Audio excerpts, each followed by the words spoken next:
The kingdom learned three truths about Duke Caedric Ashborne before his 30th year. First, he never forgave. Second, he never forgot.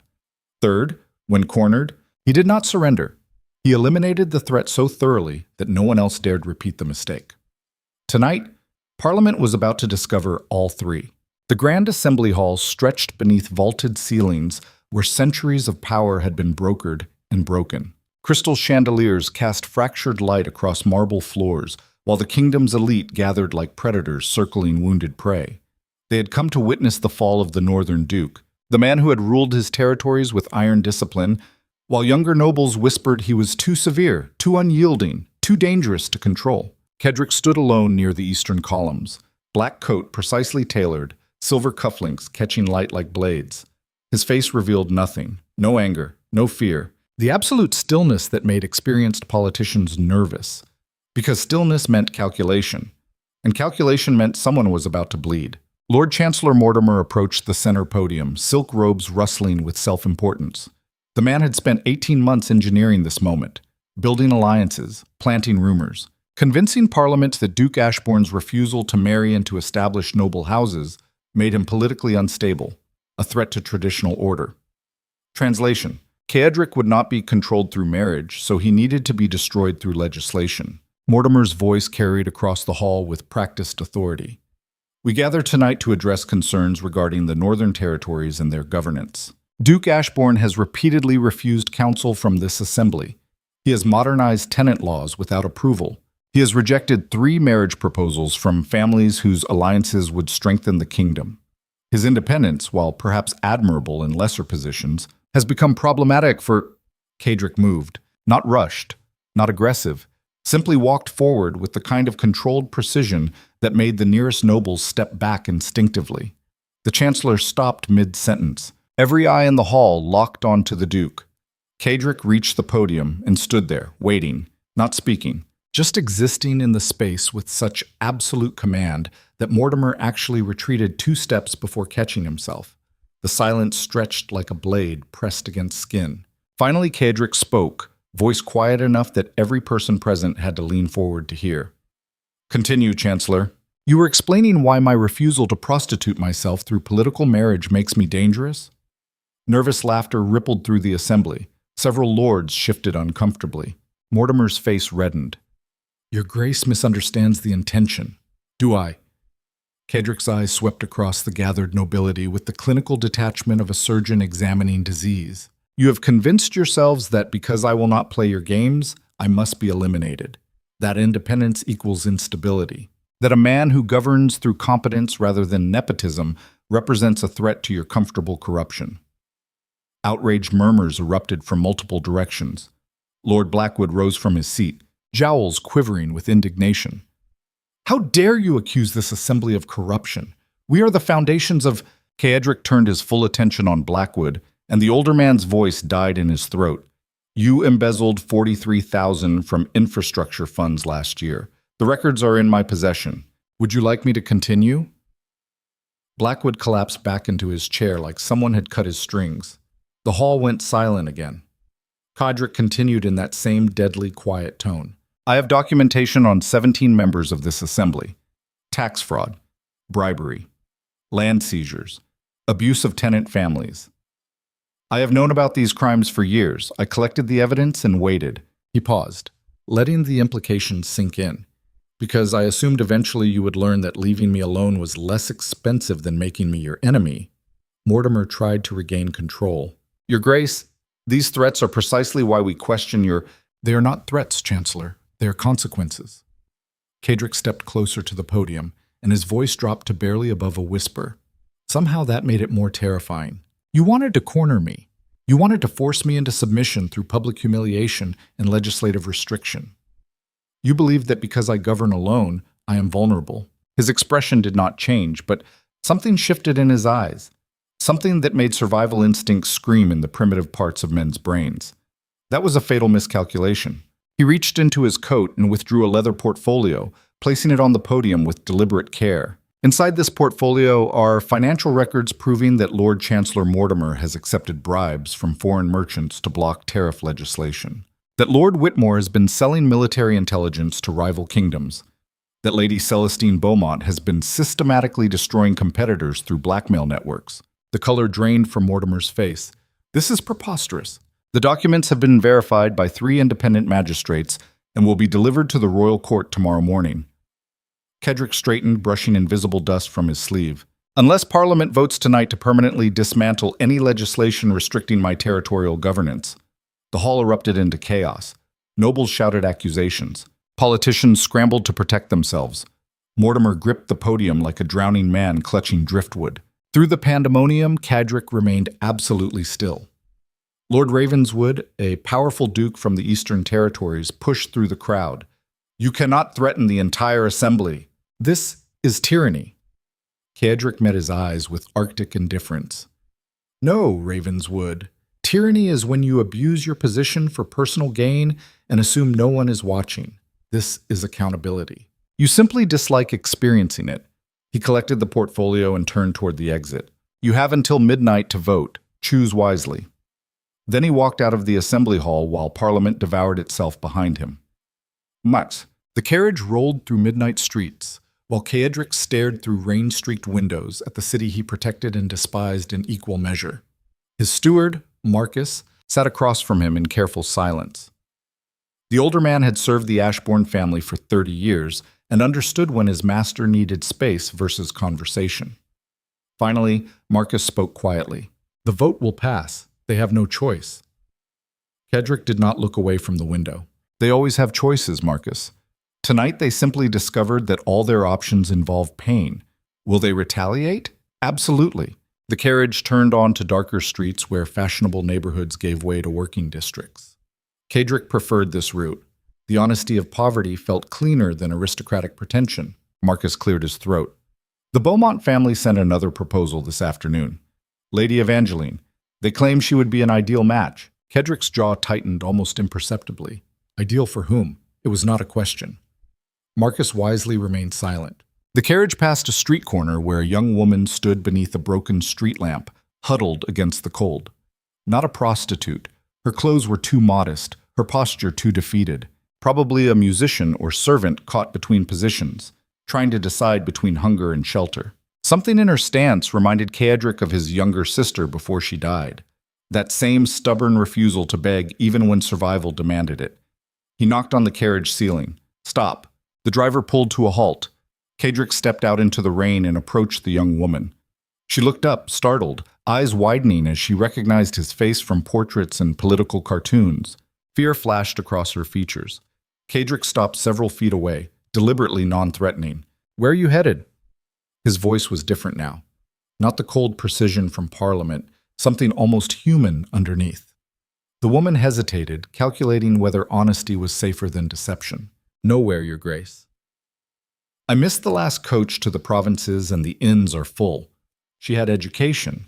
Her diction was too refined for poverty, which meant recent descent. Probably a family that lost everything to the same corruption Caedric had just threatened to expose. "How much do you need for lodging?" She blinked, confused by the question. I do not want charity, Your Grace." A ghost of something almost like respect crossed Caedric's expression. "Then consider it a loan. I respect stubbornness, even when it borders on stupidity." He pulled a small leather purse from his coat and held it out. "There is an inn, 3 streets west. Tell them Duke Ashborne sent you. They will provide a room and meal. Repay me when your circumstances improve." The woman stared in the purse like it might bite her. "Why would you help me?" Caedric's expression hardened again, the brief humanity vanishing. "Because Parliament believes I am incapable of compassion. Occasionally I enjoy proving them wrong through strategic generosity." He dropped the purse into her hand before she could refuse, then returned to the carriage without waiting for gratitude. Marcus watched this exchange with the patience of someone who had witnessed similar contradictions for decades. As the carriage resumed its journey, the steward spoke carefully. "You know she will tell people about this. About your kindness." Caedric stared back out at the rain. "Good.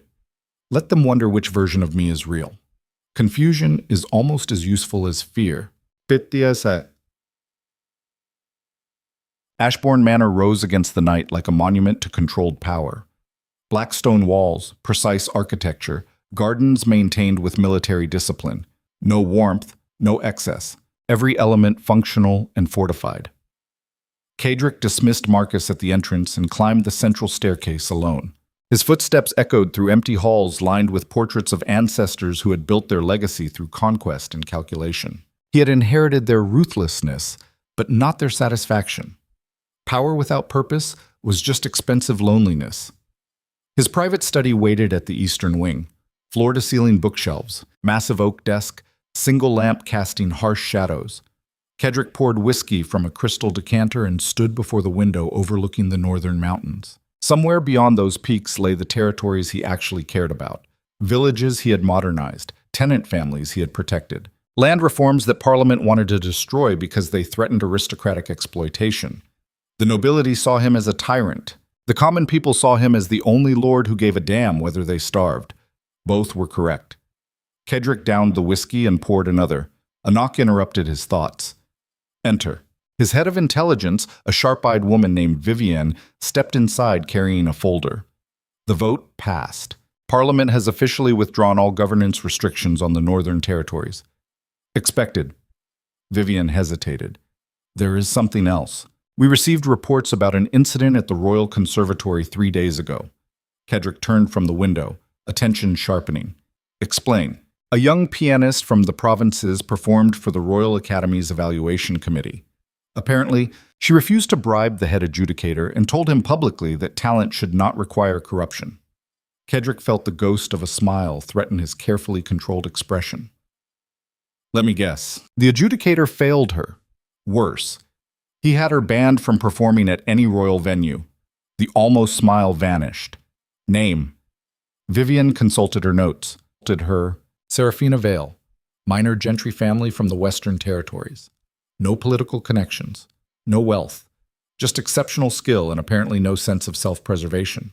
Caedric was quiet for a long moment, whiskey forgotten in his hand. Find her. Offer her a position as the manor's resident musician. Full salary, private chambers, complete artistic freedom. Vivienne's expression remained professional, but her eyes showed surprise. Your Grace, you have refused to hire musicians for 6 years. Exactly. But why now? Because Parliament expects me to be predictable.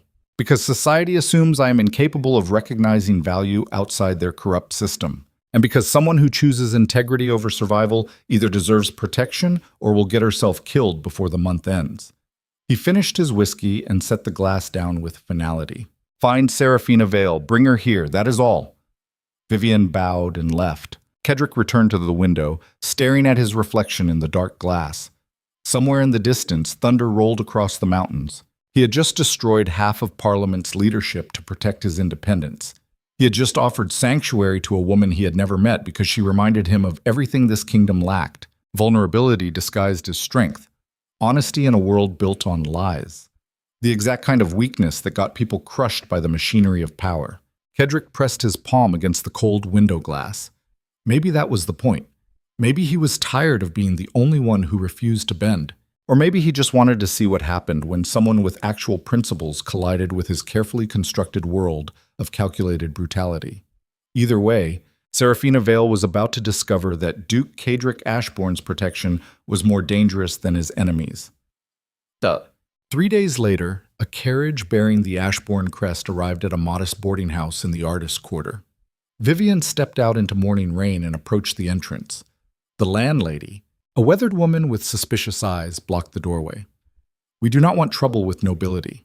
Vivienne handed her a sealed letter. I am here on behalf of Duke Ashborne. I need to speak with Seraphina Vale. The landlady's expression shifted from suspicion to something approaching protectiveness. She is not receiving visitors. This is not a social call. The Duke is offering her employment. The landlady's laugh was bitter. Employment. Is that what they call it now when powerful men summon young women to their estates? Vivienne's voice turned to ice. Duke Ashborne is offering her a position as resident musician. Salary, chambers, artistic freedom. She will be under the protection of his household staff and the Dowager Duchess. If you are implying something else, you insult both His Grace and Miss Vale. The landlady studied her for a long moment, then grudgingly stepped aside. 3rd floor, end of the hall. Do not upset her. She has been through enough. Vivian climbed narrow stairs to a door that needed paint. She knocked softly. Silence. Then a voice, quiet and wary. "Who is it?" "My name is Vivian. I serve Duke Ashborne. I need 5 minutes of your time. Go away." Vivian almost smiled. The girl had spirit. "Miss Vale, I understand you were recently banned from the Royal Conservatory for refusing to participate in their bribery system." The door opened a crack. A young woman's face appeared, beautiful in an unconventional way. Sharp intelligence in her eyes, exhaustion around the edges. The kind of person who had been fighting too long with too few resources. "What do you want?" "Duke Ashborne is offering you a position. You would serve as resident musician at Ashborne Manor. Full salary, private chambers, complete artistic freedom to practice and perform as you choose." Serafina's expression turned skeptical. "Why?" "Because His Grace believes talent should not require corruption. That is not an answer." Vivian met her eyes directly. "The Duke rarely explains his decisions, but I have served him for 8 years, and I have never seen him offer this kind of protection without good reason. He respects what you did at the conservatory. He wants to give you the opportunity they stole." Serafina was quiet, clearly weighing survival against suspicion. "I have heard stories about Duke Ashborne. They say he is cruel, ruthless, that he destroys anyone who crosses him." Vivian did not flinch. "All of that is true. He is also the only noble in this kingdom who actually protects his people instead of exploiting them. The choice is yours, Miss Vale. You can stay here and struggle while the conservatory ensures you never work in this city again. Or you can accept his offer and have the freedom to actually use your talent." Serafina looked past Vivian toward the rain-soaked street below. "If I refuse, then I leave, and you never hear from us again." "The Duke does not beg." The young woman was silent for a long time. Finally, she opened the door fully. "I need 1 day to settle my affairs."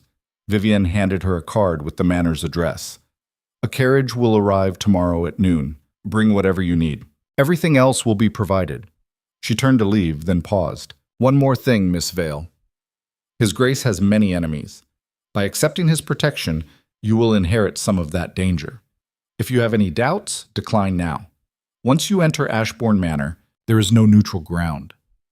Serafina lifted her chin with the same stubborn pride that had gotten her banned from the conservatory. "I stopped believing in neutral ground the day I watched powerful men punish honesty. At least Duke Ashborne does not pretend to be something he is not." Vivian allowed herself a genuine smile. "Then I believe you will get along perfectly." The next afternoon, Caedric stood in his study reviewing reports when Marcus entered. "Miss Vale has arrived, Your Grace." Caedric did not look up from the documents. "Show her to the guest wing. Ensure she has everything she needs. I will meet with her at dinner." Marcus hesitated. "She asked to see you immediately." Now Caedric looked up, surprised. "Did she?" "Yes, Your Grace." She was quite insistent. Something almost like amusement flickered across Caedric's expression. "Then show her in." Marcus left and returned moments later with Serafina Vale. She entered his study like she belonged there, which was either extraordinary confidence or complete ignorance of protocol. Probably both. Caedric studied her with the same clinical attention he gave everything. She was younger than he expected, maybe 23. Dressed simply but with care. Nervous hands but steady eyes. Most people who met him for the first time avoided direct eye contact. Serafina looked straight at him and did not blink. "Your Grace." "Miss Vale." Silence stretched between them. Finally, Serafina spoke. "I need to understand why you offered me this position." Caedric set down his papers. "Why does the reason matter?" "Because I do not trust kindness without context. You are reportedly the most dangerous man in the kingdom. Men like you do not help struggling musicians out of generosity." Caedric leaned back in his chair, genuinely interested now. "Then why did you accept?" "Because starving is worse than risk. But I will not stay if this is some kind of elaborate manipulation. Most people would not be this direct. Most people are cowards." The words hung in the air between them. Then Caedric did something he rarely allowed himself. He laughed. Not loud, not long, but genuine. "You insulted a royal adjudicator to his face and got yourself banned from every performance venue in the capital. That is not bravery, Miss Vale. That is self-destruction disguised as principle." Serafina's expression hardened. Principle is only self-destruction in a corrupt system. Exactly. Caedric stood and moved to the window. I offered you this position because I respect stubborn stupidity. Because this kingdom punishes honesty and rewards deception. Because someone needs to demonstrate that talent can survive without prostituting itself to power. He turned to face her, and because I am tired of being surrounded by people who tell me what I want to hear instead of what I need to know. Serafina studied him with unnerving intensity. You just threatened to destroy half of Parliament. I read the reports. You blackmailed them into submission using evidence of corruption. Yes, that makes you exactly the kind of power player you claim to despise. Caedric's expression went cold. I never claimed to despise power, Miss Vale. I despise hypocrisy. Parliament pretends to serve the kingdom while looting it. I use power to protect my territories while admitting I am ruthless. We are both corrupt. I am simply honest about it. Serafina was quiet for a long moment. Then what do you want from me? Play. Practice. Perform when and if you choose. Fill these empty halls with something other than political calculation. That is all. That is enough. She did not look convinced. I do not believe you. Caedric's jaw tightened. Then leave. The carriage that brought you here can take you back. I have no interest in keeping prisoners. But Serafina did not move. I will stay. But not because I trust you. Because I want to understand what kind of man destroys his enemies while offering sanctuary to strangers. Caedric moved closer, closing the distance until they stood barely 2 feet apart. His voice dropped to barely above a whisper. Then let me give you a preview, Miss Vale. I am the kind of man who will burn this entire kingdom to protect what belongs to me. Who will crush anyone who threatens my people. Who has spent years building walls so thick that nothing can penetrate them. He paused. And you just walk through those walls like they did not exist. Serafina's breath caught. That sounds like a warning. It is. What happens if I decide to leave after all? Caedric stepped back, expression unreadable again. Then you leave. I do not cage birds, Miss Vale.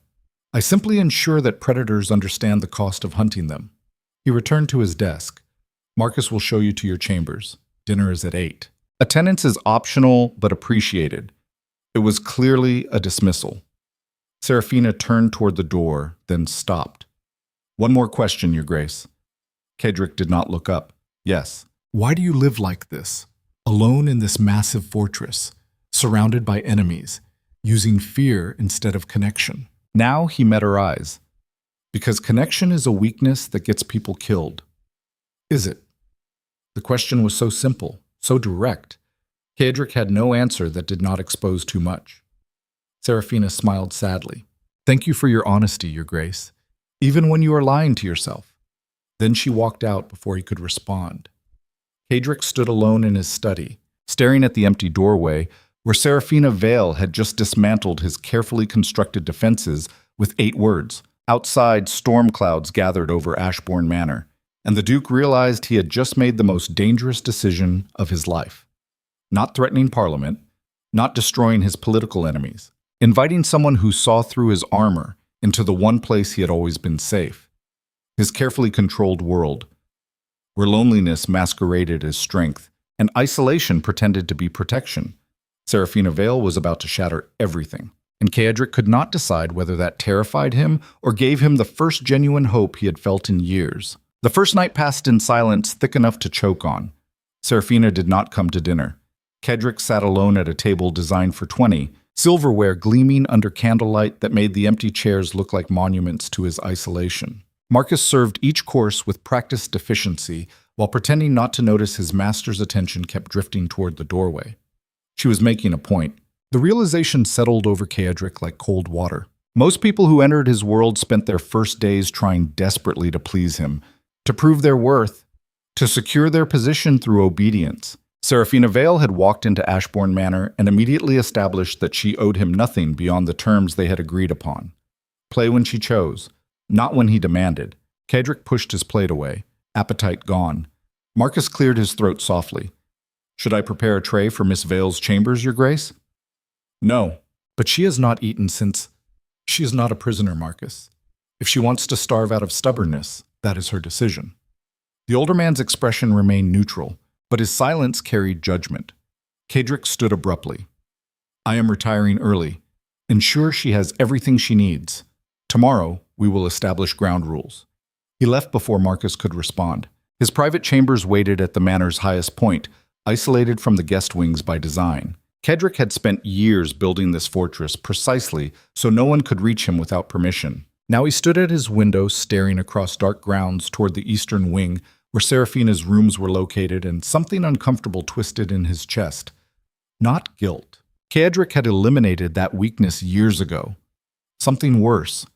Curiosity about whether she was looking back. Morning arrived with frost covering the grounds like a burial shroud. Caedric woke before dawn as always, his body trained to function on minimal sleep and maximum discipline. He dressed in the dark, every movement precise, then descended to his study to review intelligence reports before the household stirred. Vivian arrived at 6 with updates. Parliament is furious but paralyzed. Mortimer has gone into hiding. Lord Blackwood is rumored to be selling off estates to cover debts before you expose them publicly. The Beaumont family withdrew their marriage proposal. Expected. Caedric signed documents without looking up. What about the conservatory? Vivian's expression turned predatory. The head adjudicator who banned Miss Vale was found to have accepted bribes from 17 different families over the past 3 years. Anonymous tips were sent to the Royal Academy this morning. He will be removed by week's end. Caedric's pen paused. I did not authorize that. Vivian smiled slightly. You employ me to anticipate your needs, Your Grace. Miss Vale is under your protection now. Anyone who harmed her before she arrived here needs to understand that your protection is retroactive. Something dangerous flickered in Caedric's eyes. Do not make moves without my approval again, Vivian. Of course, Your Grace. But they both knew she would. Because the people who served Caedric understood him better than he understood himself. They recognized the difference between assignments he gave and the ones he wanted done, but refused to acknowledge. Vivian left him alone with his thoughts, and the growing realization that bringing Seraphina here had already started changing things. Not him. Never him. Just the battlefield around him. Seraphina appeared in the breakfast room at 8, looking like she had barely slept. Caedric sat at the head of the table reading correspondence, tea cooling beside him. He glanced up when she entered, then returned to his papers without greeting. Two could play the indifference game. She served herself from the sideboard in silence, then sat 3 chairs away instead of at the opposite end or beside him. Deliberate middle distance. Close enough to be civil, far enough to establish independence. Smart. They ate without speaking for several minutes. Finally, Seraphina broke the silence. The piano in the music room is out of tune. Caedric did not look up. I will have it addressed. When? When the tuner arrives from the city. Probably 3 days. That is unacceptable. Now, he looked at her directly. Unacceptable. I am employed as a musician. I cannot practice on an instrument that is not properly maintained. Then do not practice. Seraphina set down her fork with deliberate control. You offered me this position to use my talent. Now you are telling me not to. I am telling you that perfection requires patience. A concept you seem to struggle with. Her eyes flashed. And you seem to struggle with the concept that people are not chess pieces. You can move around whenever convenient. The temperature in the room dropped. Caedric set his papers aside and gave her his full attention. When he spoke, his voice was soft, deadly. You have been in my home for less than 24 hours, and you are already making demands. Perhaps we need to clarify the terms of your employment. Perhaps we do. She met his gaze without flinching. Caedric leaned back in his chair, studying her. You will perform when and if you choose. You will have complete artistic freedom.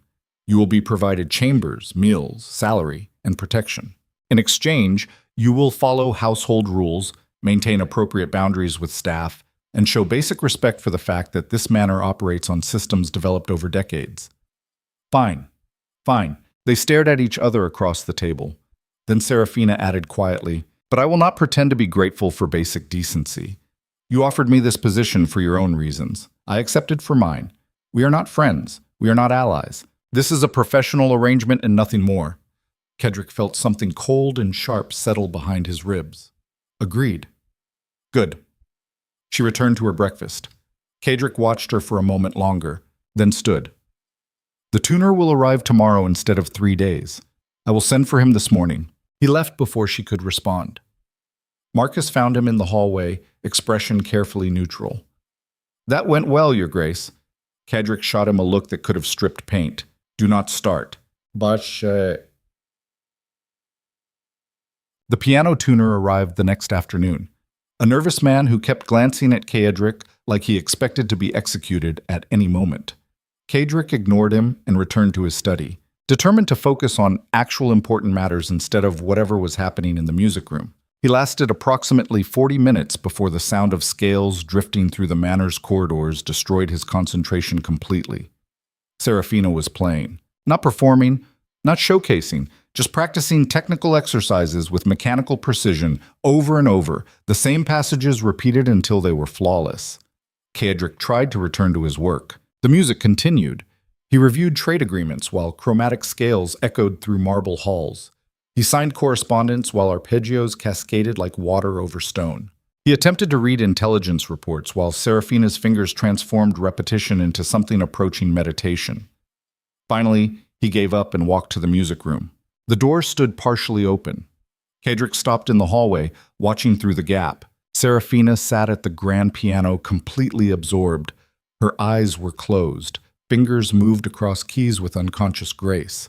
She was not playing for an audience. She was playing because the music existed inside her and needed release. Caedric had forgotten what that looked like. Purpose without calculation. Action without agenda. Someone doing something purely because it mattered to them. He must have made some sound because Serafina's eyes opened and her hands stilled. "Your Grace." Her voice carried no warmth, but no hostility either. Professional distance maintained. Caedric stepped into the room. "The instrument is satisfactory now?" "Yes. Thank you for expediting the tuner's arrival. It was logical. An out-of-tune piano serves no purpose." Serafina almost smiled. "How practical of you." Caedric moved closer to the piano, studying it like he studied everything. Analyzing, categorizing, understanding through dissection. You play differently when you practice versus perform. Serafina's fingers traced silent patterns on the keys. Performance is about communication. Practice is about truth. Explain. She considered the question seriously. When you perform, you are translating emotion for an audience. You make choices about tempo, dynamics, phrasing that serve the listener's experience. When you practice, you are alone with the music. No translation needed, just the raw mechanics of making sound match intention. Caedric was quiet for a long moment. "That sounds lonely." Serafina looked up at him. Says the man who lives alone in a fortress surrounded by enemies. It was not an insult, just observation. Caedric's jaw tightened. "I choose isolation." "You seem to have had it forced upon you. Perhaps? Or perhaps I simply refuse to pretend connection where none exists." She played a single chord, letting it resonate through the room. Most musicians in the capital spend their time networking, flattering wealthy patrons, attending parties they hate to meet people they despise. They call it building a career, I call it prostitution with better clothing. Caedric recognized the bitterness in her voice because he heard it in his own. "So you chose honesty and got destroyed for it. I chose self-respect and lost everything else. There is a difference, is there?" Serafina met his eyes. "You tell yourself you are ruthless by choice, Your Grace. That you could be kind if you wanted, but choose power instead. That is a comforting lie." Caedric's expression went cold. "Careful, Miss Vale." "Why? Will you throw me out for honesty? That would be ironic considering why you supposedly hired me." She stood from the piano bench. "You want to know what I think? I think you are terrified of connection because everyone you ever trusted probably hurt you. So you built walls and called them strength. You isolated yourself and called it strategy. You turned loneliness into a weapon because it was easier than admitting you are just as vulnerable as everyone else." Silence crashed through the room. Caedric did not move, did not breathe. When he finally spoke, his voice was barely above a whisper. "You know nothing about me." "I know enough." Serafina's expression softened slightly. "I know that bringing me here was not about music. It was about seeing whether someone could exist in your world without trying to manipulate you. And I know that the moment you realize I am not a threat, you will find some way to push me away because you do not trust peace." She moved toward the door. "The piano is perfect now. Thank you again for arranging the tuner." Then she left him standing alone in the music room, surrounded by the fading resonance of that single chord and the uncomfortable truth that she had just dismantled him more thoroughly than Parliament ever could. Because Parliament feared his power, Serafina saw through it, and Caedric had no defense against someone who refused to be intimidated by his armor. 3 days passed in careful avoidance. Caedric buried himself in work, trade negotiations, tenant disputes, intelligence reports, anything to avoid thinking about the musician who had somehow infiltrated his carefully controlled existence. Serafina practiced, ate meals at irregular hours to avoid the dining room, explored the manor's extensive library, maintained polite distance from everyone, including the staff who were absolutely desperate to gossip about her. Marcus reported that she was settling in well. Vivian noted that she had not attempted to exploit her position or gather information. The household staff whispered that she was kind to them, which was apparently revolutionary in aristocratic circles. Caedric told himself he did not care. Then the Beaumont family arrived unannounced. The carriage appeared at noon on the 4th day, black lacquer and gold trim announcing wealth and influence. Lady Celestine Beaumont emerged first, followed by her daughter Evangeline. Marcus intercepted Caedric in his study. "Your Grace, Lady Beaumont is demanding an audience. I am not receiving visitors. She says she will wait in the entrance hall until you agree to see her." Caedric's expression darkened. "Tell her I said no." "I attempted that, Your Grace. She is quite insistent." "Then have her removed." Marcus hesitated. That would cause a diplomatic incident. The Beaumont family has significant parliamentary influence. They had parliamentary influence, past tense. Mortimer's collapse took half their political network with it. "Nevertheless, Your Grace..." "Fine." Caedric stood, fury carefully controlled beneath aristocratic composure. "Show them to the receiving room. This conversation will last exactly 5 minutes." Lady Celestine Beaumont sat in the receiving room like she owned it, back straight, expression calculating. Her daughter Evangeline perched beside her, beautiful and hollow-eyed in the way of women who had been raised as political currency. Caedric entered without greeting and remained standing. "You have 4 minutes." Lady Celestine's smile was pure venom wrapped in silk. "Your Grace, I understand you have taken in a provincial musician." Caedric's expression revealed nothing. "My household staffing decisions are not your concern." "Of course not. I simply wanted to ensure you understood the implications of such a choice." "Enlighten me." Lady Celestine gestured elegantly. "Serafina Vale has a certain reputation in the capital. She insulted the Royal Conservatory. She rejected offers from established patrons. There are those who believe she is manipulative, opportunistic, perhaps even dangerous to men of your position." Caedric let silence stretch. Then he spoke with surgical precision. "You are here because your family's political aspirations collapsed along with Mortimer. You spent 2 years positioning your daughter to marry into my household and secure your influence. Now that plan is ashes, and you are desperate to regain access." Lady Celestine's composure cracked slightly. "How dare you? So you invent scandal around the one person currently in my household who has no agenda whatsoever. You imply she is manipulative, hoping I will dismiss her and turn my attention back toward your manufactured matrimonial scheme." He stepped closer. "Did I miss anything?" Evangeline spoke for the first time, voice quiet. "Mother, we should leave." Lady Celestine ignored her daughter completely. "Serafina Vale is beneath you, Your Grace. She has no family, no connections, no value beyond whatever temporary entertainment she provides."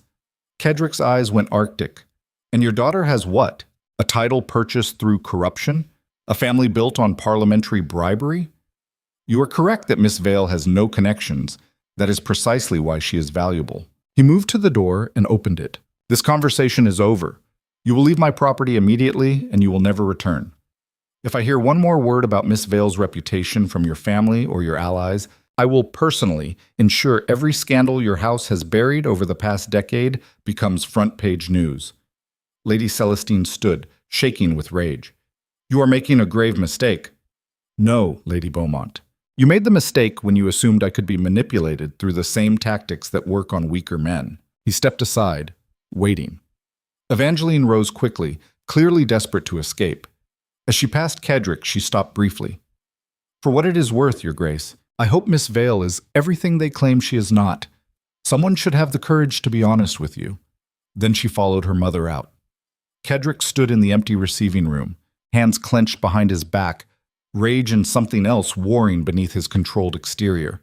He had just publicly defended Serafina Vale, a woman he had known for 4 days, against one of the capital's most influential families. The declaration would spread through noble society within hours. Everyone would assume she was his mistress. Parliament would use it as ammunition. Rivals would see vulnerability. And Caedric could not bring himself to care, because Lady Beaumont had made one fatal error in her calculations. She had attacked someone under his protection, and Caedric's response to threats was never proportional. It was absolute. Serafina found him in his study an hour later. She did not knock, just walked in and stood in front of his desk while he pretended to review documents. "You defended me." It was not a question. Caedric did not look up. "I defended my household against political manipulation. Do not make it personal. The Beaumonts will retaliate. Let them try." Now he met her eyes. "You were warned when you accepted this position that my enemies would become yours. If you want to leave, the carriage is available." Serafina did not move. "I am not leaving." "Then why are you here?" "Because I need to understand why you did that. You could have simply dismissed Lady Beaumont's concerns. Instead, you escalated into open warfare on behalf of someone you barely know."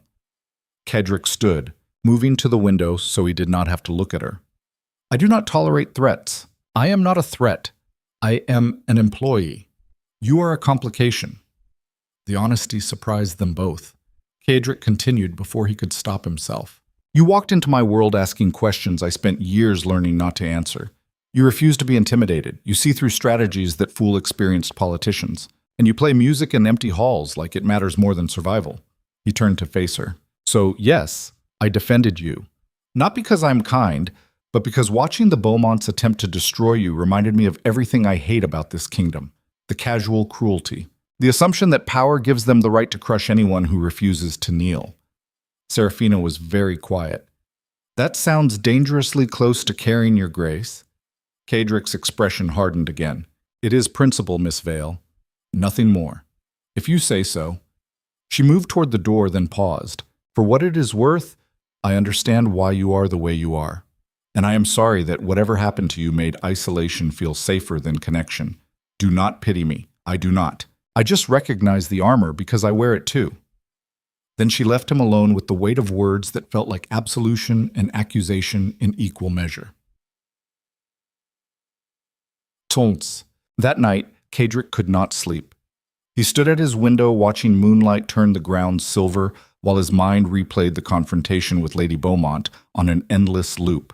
The moment he had chosen to protect Serafina instead of placating political allies.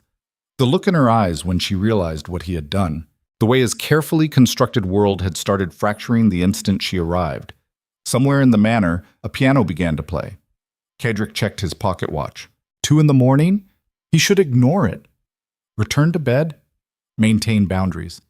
Instead, he found himself walking through dark corridors toward the music room. Serafina sat at the piano playing something slow and haunting. Not practiced this time. Pure emotion translated into sound. She did not stop when he entered. Caedric stood in the doorway, watching her fingers move across keys while moonlight painted everything in shades of silver and shadow. When the piece finally ended, she spoke without turning around. "I cannot sleep in this house." "Why?" "Because it feels like a mausoleum, beautiful and cold and full of ghosts." Caedric moved closer. "You could leave. We have established that I am not going to leave, then learn to live with ghosts." Serafina finally turned to look at him. "Is that what you do? Live with ghosts?" "Every day." The admission surprised him. She studied his face in the moonlight. "Who did you lose?" "Everyone."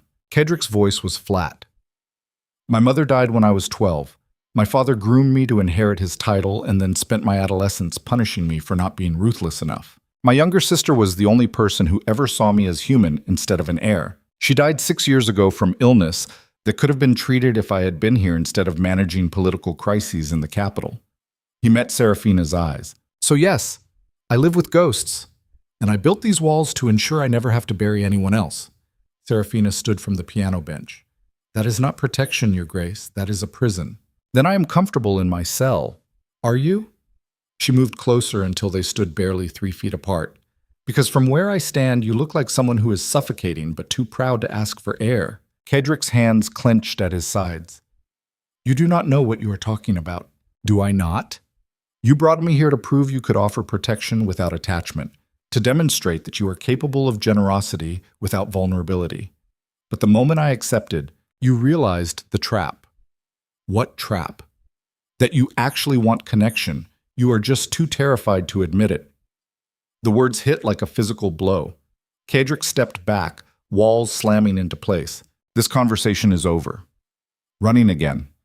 I do not run. No. You isolate, you attack. You destroy anything that gets too close, but you do not run. Seraphina's voice softened. I am not your enemy, Your Grace, and I am not trying to fix you. I am simply telling you that I recognize the look in your eyes because I see it in the mirror every morning. What look? Loneliness, pretending to be strength. Silence filled the space between them. Then Caedric did something he had not allowed himself in years. He told the truth. I do not know how to be anything else. The admission hung in the moonlit room like a confession. Seraphina's expression shifted into something gentler. Then maybe start by not being alone. She held his gaze. Play something with me? What? Piano. 4 hands. There's a duet in the music cabinet. Nothing complicated. Just play. Caedric stared at her like she had suggested something obscene. I have not played since my sister died. I know. That is why you should. This is ridiculous. Probably. Seraphina moved back to the piano and pulled out sheet music, setting it on the stand. But you are already here, and neither of us can sleep. And maybe for 5 minutes you could stop being Duke Caedric Ashborne and just be a person who plays badly at 2 a.m. She sat on the left side of the bench, leaving space. Caedric looked at the empty seat, at the sheet music, at Seraphina waiting patiently without pressure. Every instinct screamed at him to leave, to retreat behind walls, to maintain control. Instead, he sat down beside her. Their shoulders touched. Seraphina pointed to the music. You take the upper register. I will handle the bass. Do not worry about tempo. Just follow my lead. She placed her hands on the keys. Ready? No. Good. That means you're paying attention. She began to play. Caedric's fingers found the keys awkwardly at first, muscle memory fighting through years of deliberate forgetting. He missed notes. His timing was off. The sound was clumsy and imperfect. And for the first time in 6 years, he did not care.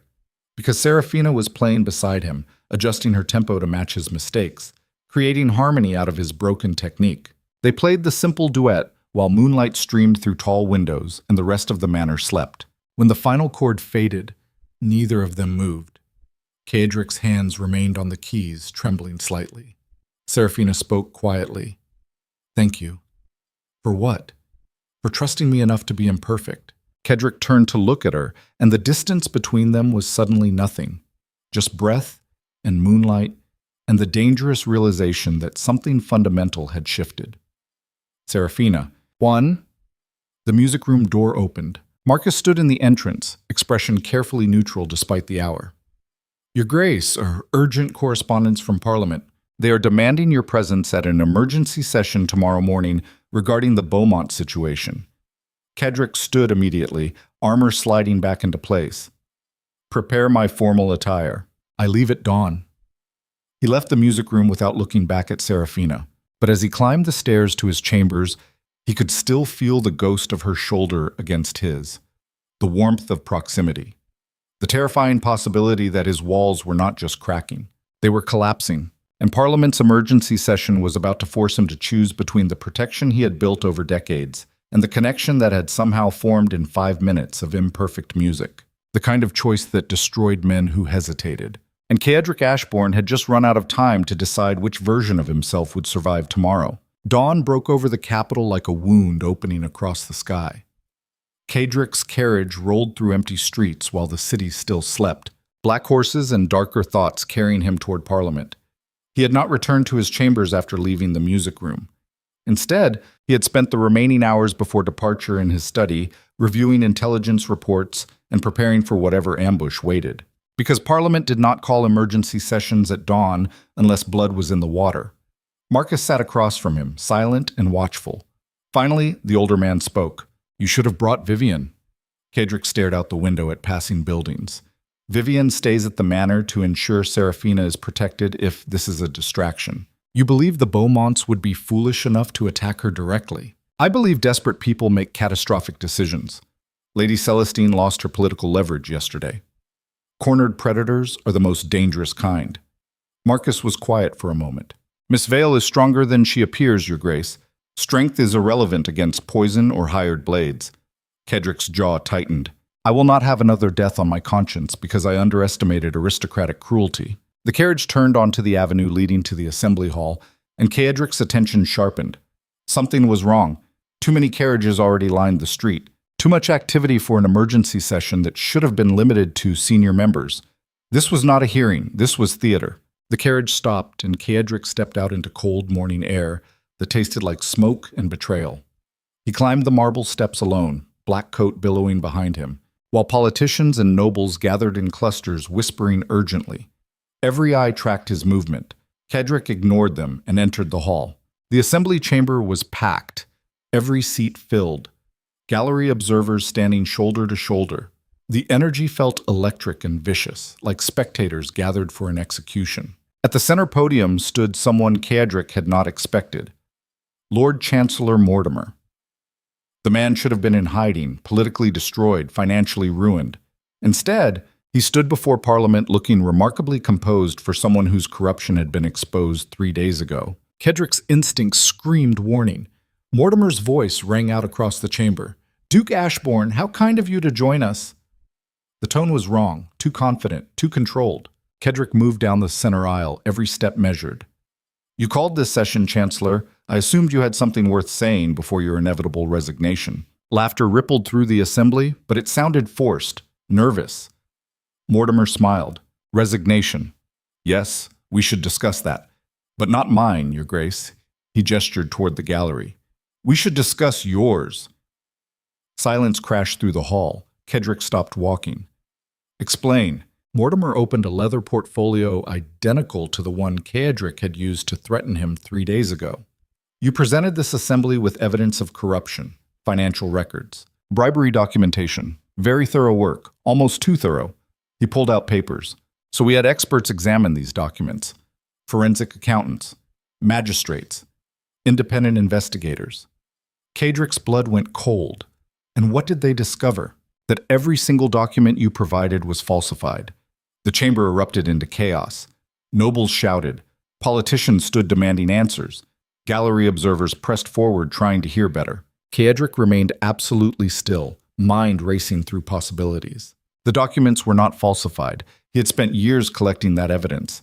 Vivian had verified every transaction personally. Unless, Mortimer continued over the noise. The financial records contain account numbers that do not exist. The dates conflict with verified parliamentary schedules. The signatures have been expertly forged, but fail authentication testing. He looked directly at Caedric. You attempted to destroy this assembly using fabricated evidence. That, Your Grace, constitutes treason. The word hung in the air like a noose. Caedric's expression revealed nothing, but his mind was working frantically. Someone had switched the documents. Between the moment he had presented them and now, someone had replaced his verified evidence with sophisticated forgeries designed to discredit him. This level of coordination required resources, access, and inside knowledge of his intelligence operations. Only 3 people had that combination. Marcus, who had served his family for 30 years. Vivian, who he trusted with his life. Or someone else entirely who had been playing a longer game than he realized. Lord Blackwood rose from his seat, face flushed with vindication. Duke Ashborne has terrorized this assembly for years.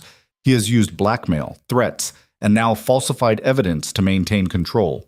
I move for immediate arrest pending formal treason charges. Voices rose in agreement. Caedric scanned the room, cataloging allies and enemies. The calculation was brutal. Without the evidence, he had no leverage. Without leverage, his protection evaporated. Parliament smelled weakness, and they were circling like sharks. He could fight. He could run. Or he could do what no one expected. Caedric's voice cut through the chaos like a blade. I submit to investigation.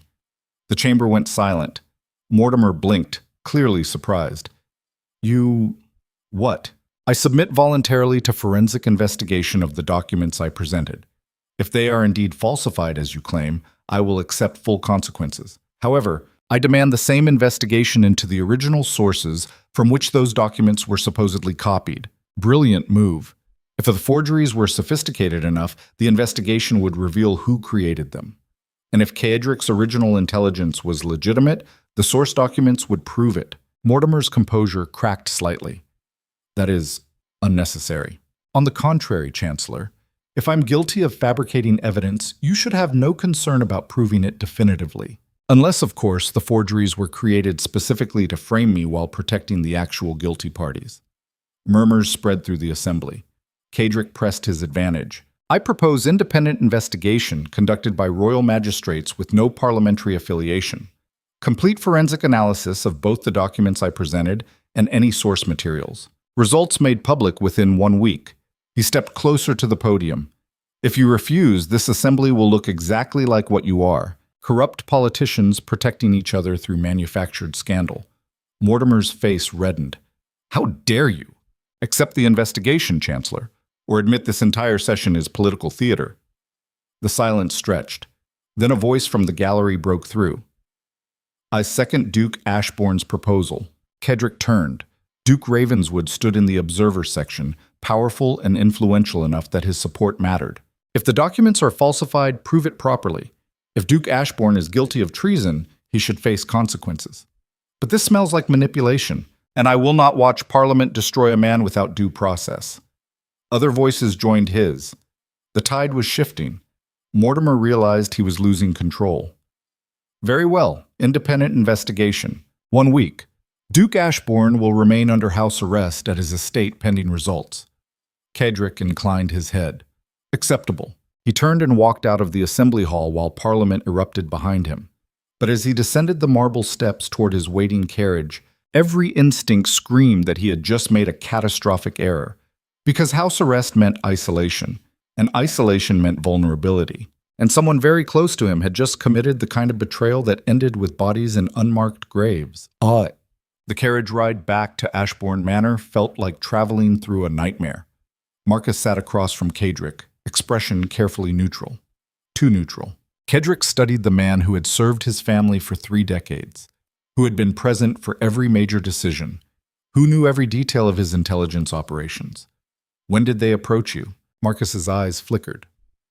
Your Grace? Caedric's voice was soft, deadly. When did they approach you, Marcus? How much did they pay you to switch the documents? The older man's composure shattered. I do not know what you are. Do not insult me with lies. The forgeries were too perfect. They required someone with intimate knowledge of my evidence collection methods, my storage systems, my verification processes. Someone I trusted completely. Marcus stared at him. You have served my family since before I was born. You watched my sister die. You stood beside me through every political battle. And you sold me out. The words were not angry. They were worse. Disappointed. Marcus's hands trembled. They have my daughter. Silence. Caedric went very still. Explain. The Beaumonts.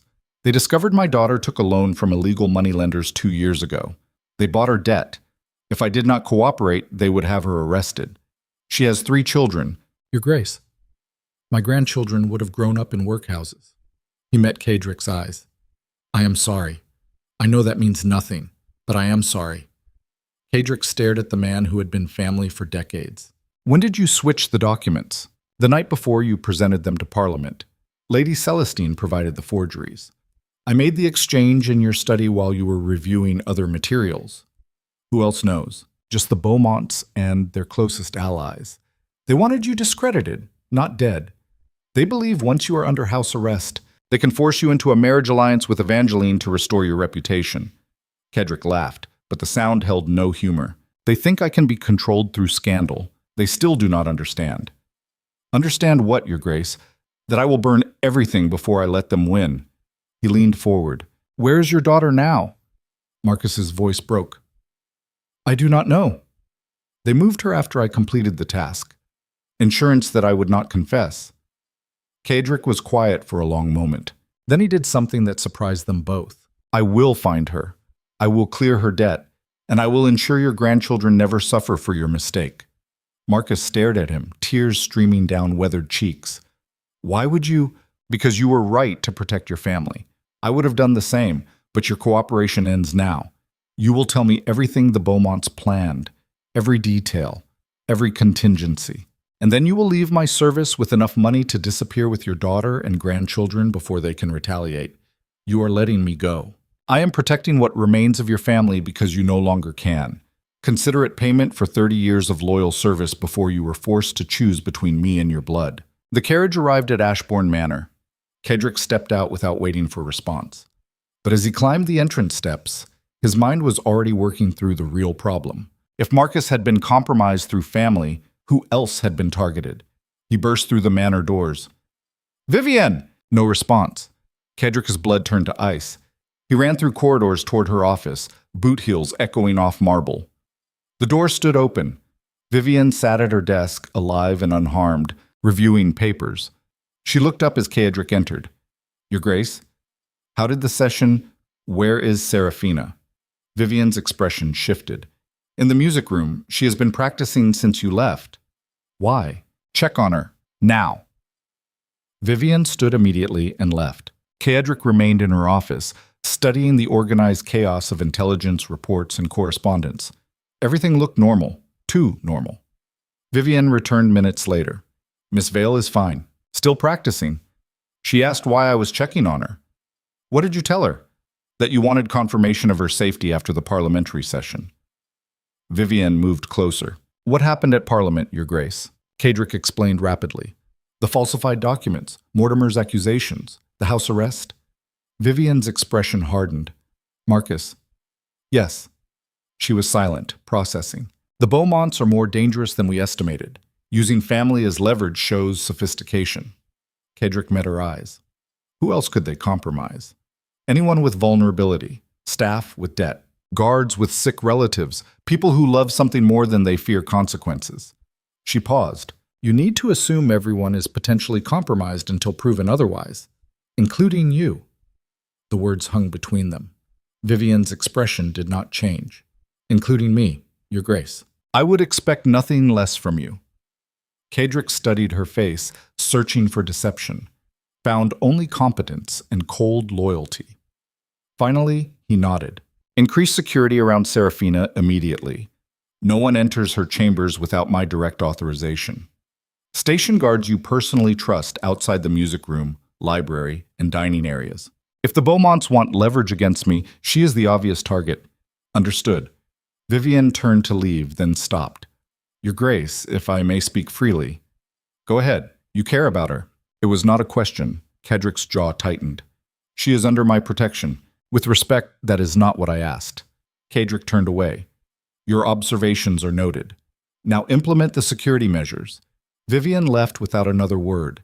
Caedric stood alone in her office, surrounded by intelligence that suddenly felt worthless. Because power built on information was only valuable if that information was trustworthy. And trust was the one currency he could no longer afford.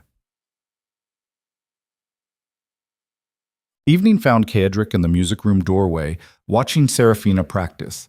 She had not yet been told about Parliament, about the accusations, about the house arrest that would begin officially tomorrow morning. He should tell her, should warn her, should give her the option to leave before his world collapsed completely around both of them. Instead, he stood in silence, listening to her transform notes into something approaching peace. Seraphina's hand stilled on the keys. "How long have you been standing there?" "Long enough." She turned to face him. "You look like someone died." Caedric entered the room, closing the door behind him. "Worse. Someone betrayed me." He sat in the chair near the window, suddenly exhausted. Seraphina watched him carefully. "Parliament. Marcus." Her eyes widened. "Your steward?" "The Beaumonts compromised him through his daughter. He switched the evidence I planned to use against them with sophisticated forgeries. Parliament has accused me of fabricating documents and attempting to destroy the assembly through falsified evidence. What happens now? House arrest pending investigation. 1 week. If the investigation proves the documents were forged, I face treason charges. And if it proves they were legitimate, then the Beaumonts face consequences instead. But that requires the investigation to be honest, which is not guaranteed. Serafina was quiet. You could run. I could. But you will not. Caedric met her eyes. Running admits guilt. I did not fabricate those documents. I will not be destroyed by people who exploit family bonds and manufacture scandal, even if staying means risking everything, especially then. Serafina stood from the piano and moved closer. You should send me away. No, Caedric. I am the leverage they will use against you. Lady Beaumont made that clear. If they cannot control you through marriage alliances or political pressure, they will threaten me. Let them try. His voice carried absolute certainty. You think your protection is enough? I think anyone who attempts to harm you will discover exactly how far I am willing to go when something belongs to me. The words hung in the air. Serafina's breath caught. I do not belong to you. Do you not? Caedric stood, closing the distance between them until only breath separated their bodies. You entered my world and refused to leave despite every warning. You challenged me, questioned me, saw through defenses that have kept everyone else at a distance for years. You played music with me in the middle of the night like it mattered more than survival. His voice dropped to barely above a whisper. So yes, Serafina, whether you intended it or not, you belong to me now, and I protect what is mine. Serafina looked up at him, something fierce and vulnerable warring in her expression. That is not protection, Caedric. That is possession. Is there a difference? Yes. Then explain it. Protection is what you give someone you care about. Possession is what you take from someone you want to control. She placed her hand against his chest. Which one am I? Caedric's heart hammered against her palm. I do not know anymore. The honesty cost him. Serafina's expression softened. Then figure it out. Because I will not be another chess piece in your war against the world. She started to pull away. Caedric caught her wrist. What if I cannot tell the difference? What if caring and controlling feel identical, because I have spent so long using one to justify the other? Then you need to decide which version of yourself survives this. Serafina met his eyes. The man who burns everything to win. Or the man who played imperfect music at 2 a.m. because someone asked him to be human. Before Caedric could respond, the door burst open. Vivian stood in the entrance, face pale. Your Grace, we have a problem. The problem arrived in the form of a messenger at midnight. Caedric stood in his study reading the letter while Vivian and Serafina waited. Finally, he looked up. The Beaumonts have made their move. What did they do? Vivian asked. They leaked information to every newspaper in the capital. By morning, the entire kingdom will know that Duke Caedric Ashborne is under house arrest for treason, that he threatened Parliament with falsified evidence, and that he has been harboring a provincial musician of questionable reputation as his mistress. Serafina went very still. They named me specifically. Caedric's expression turned murderous. They did more than name you. They fabricated an entire backstory, claims that you seduced me deliberately, that our relationship is a calculated manipulation designed to control my political decisions. That is insane. That is strategy. Vivian's voice was cold. They are destroying both your reputations simultaneously. By morning, you will be seen as a treasonous duke controlled by an opportunistic mistress. Parliament will use the scandal to justify removing you from power permanently. Caedric crumpled the letter. How long until the stories publish? They go to print in 3 hours. Distribution across the capital by dawn. Then we have 3 hours to respond. Serafina spoke quietly. There is no response that salvages this, Caedric. Once those stories print, the damage is permanent. Your reputation. My reputation. Everything. She moved toward the door. I should leave tonight. If I am gone before the papers publish, you can claim I was simply an employee who resigned. Distance yourself from the scandal.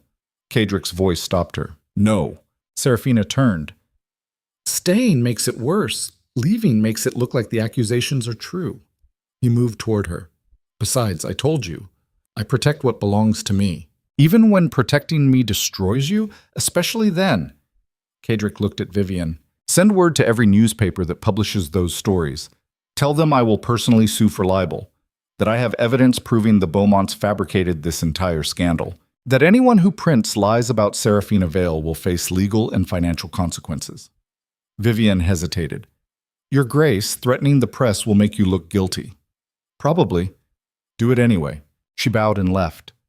Serafina stared at him. You are going to war over me. I have been at war since the moment you walked through those doors. This just makes the battlefield official. Caedric's expression was absolutely calm, absolutely certain. You were warned that accepting my protection meant inheriting my enemies. I'm warning you now that refusing to leave means watching me destroy anyone who touches you. If that frightens you, the carriage is ready.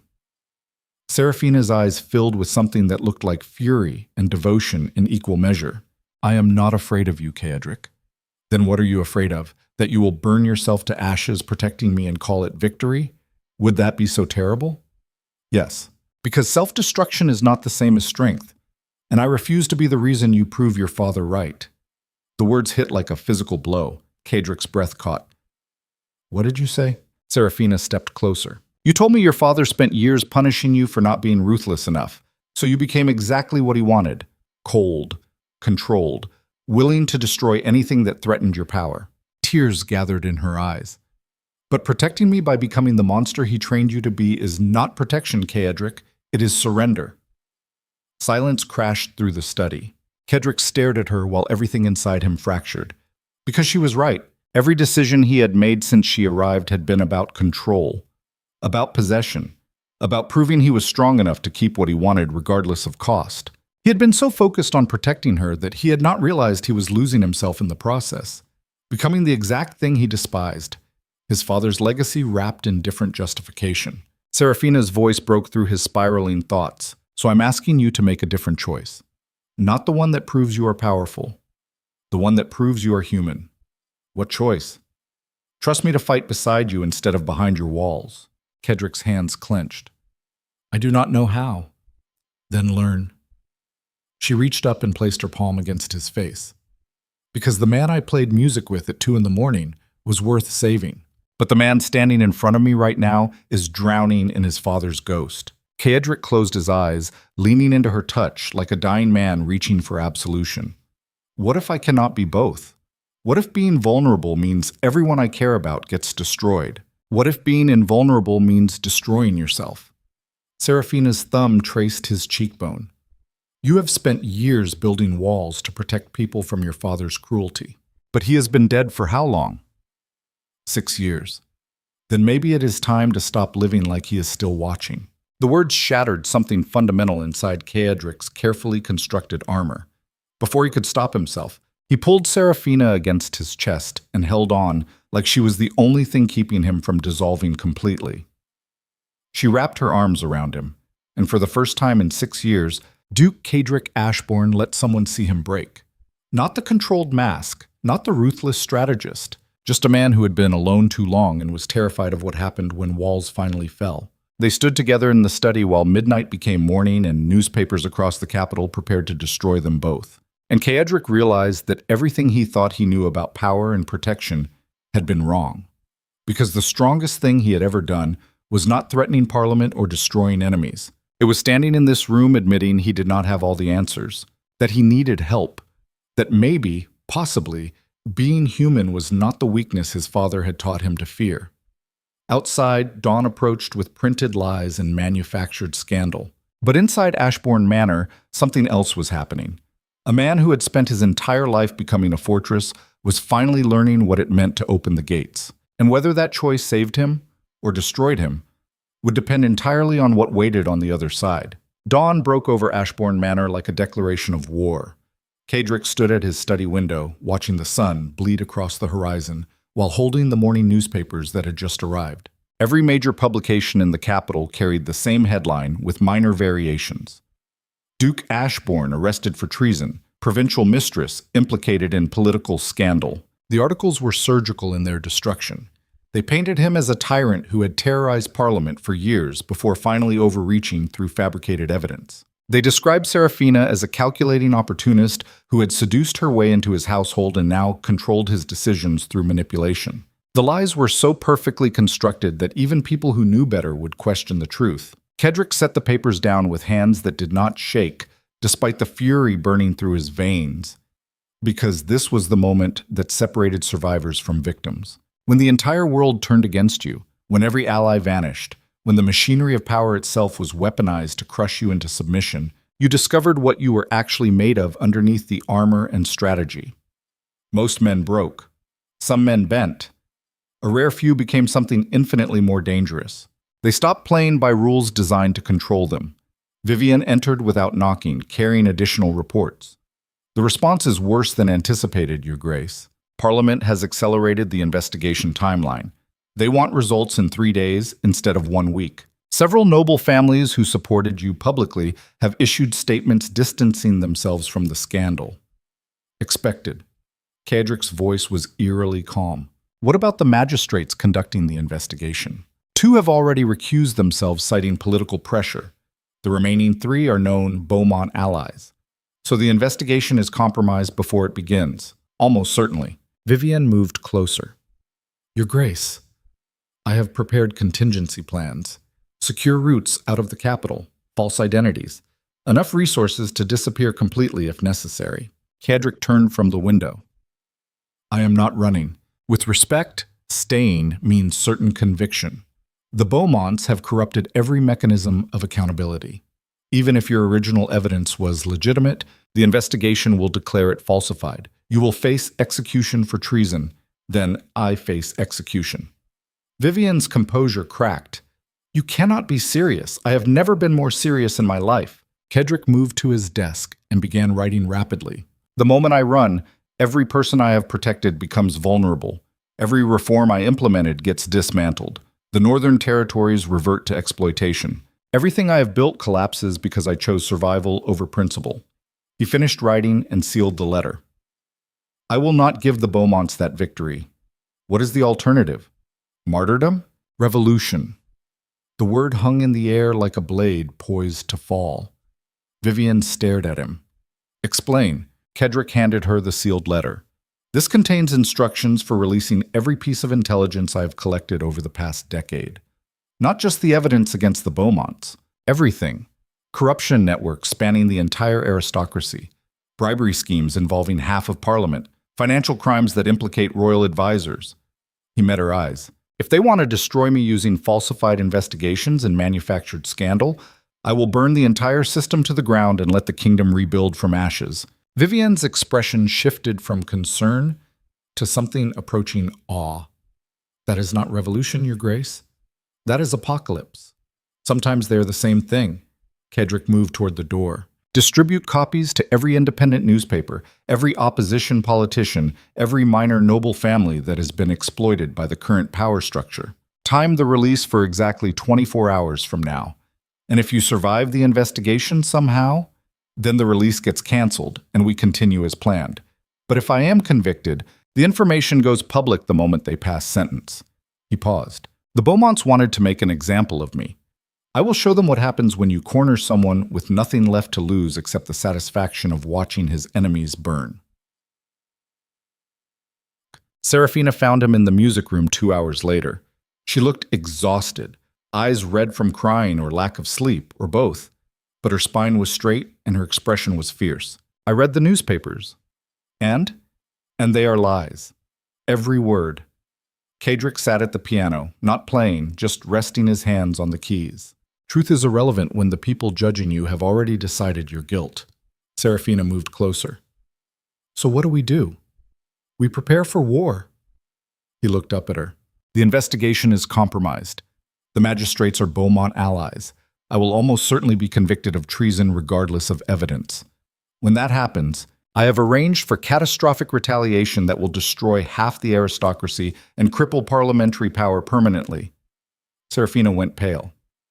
You're going to sacrifice yourself. I'm going to ensure that my death accomplishes something meaningful instead of simply being another example of aristocratic cruelty.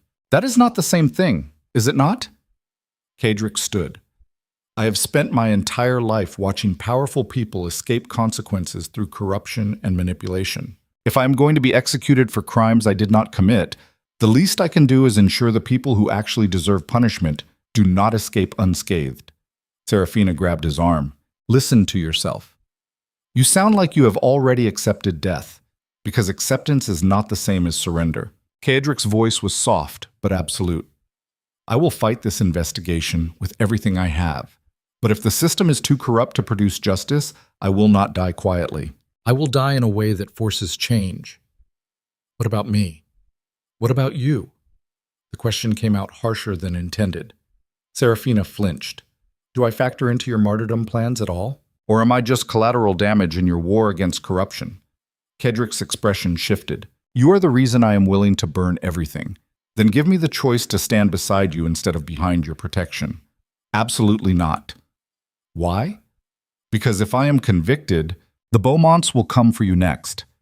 They will destroy your reputation completely.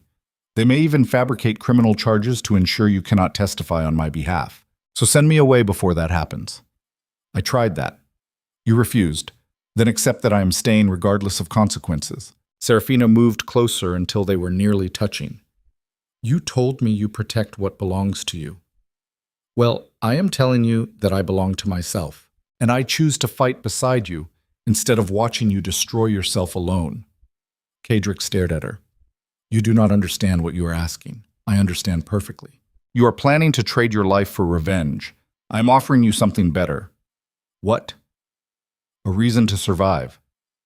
The words hit like a physical blow. Caedric's hands moved to her face, cradling it with a gentleness that contradicted everything about his reputation.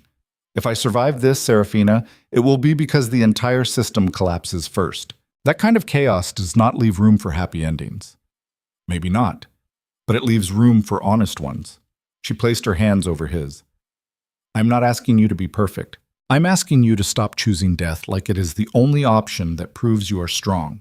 What if strength is all I have left? Then you are lying to yourself. Serafina's eyes were fierce. Because the strongest thing you have done since I arrived was not threatening Parliament or planning retaliation. It was standing in this room last night and admitting you were breaking. Caedric closed his eyes. I do not know how to fight without destroying everything around me. Then maybe it is time to learn. Before he could respond, the door burst open. Vivienne stood in the entrance, breathing hard. Your Grace, emergency. The Royal Guard is here to formalize your house arrest. They are demanding immediate compliance and want to search the entire manor for additional evidence. How many? 20 armed guards, led by Captain Thornfield. Caedric's expression hardened. Thornfield is a Beaumont loyalist. This is not standard procedure. This is intimidation. Or worse. Vivienne's voice dropped. They have authorization to use force if you resist. Then they will be disappointed when I comply peacefully. Caedric released Serafina and straightened his coat.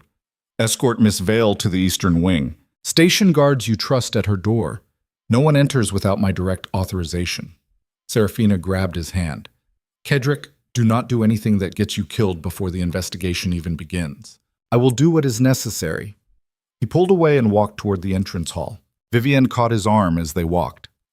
Captain Thornfield has a reputation for manufacturing evidence during searches.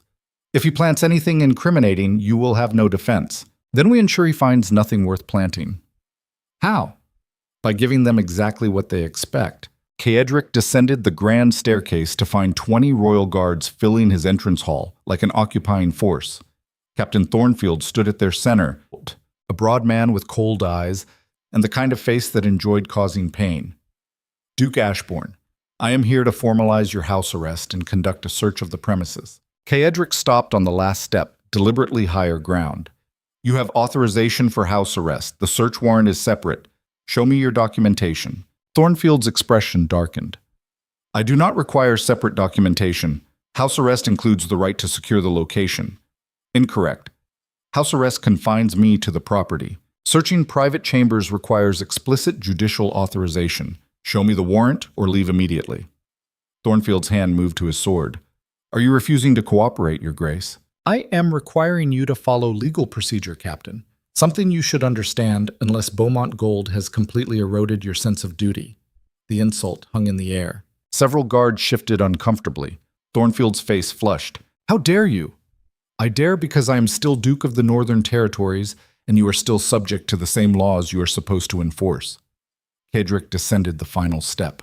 You want to search my manor? Present proper documentation. You want to formalize house arrest? Do so according to protocol.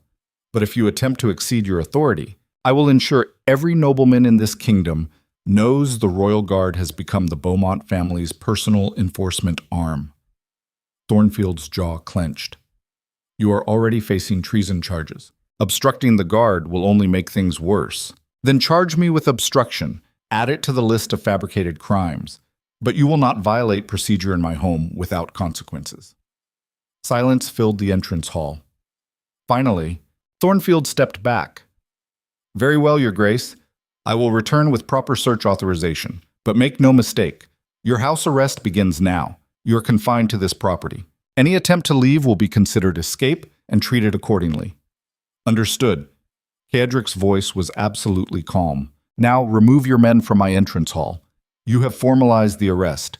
Your presence is no longer required." Thornfield glared at him for a long moment, then gestured to his guards. They filed out like a retreating army. The door closed behind them. Caedric stood alone in the entrance hall, hands shaking slightly with adrenaline he refused to show. Vivian appeared beside him. "That was extremely dangerous, Your Grace. That was necessary. The moment I let them exceed their authority, I lose all leverage. You threatened a royal guard captain. He will retaliate. Let him try." Caedric turned toward his study.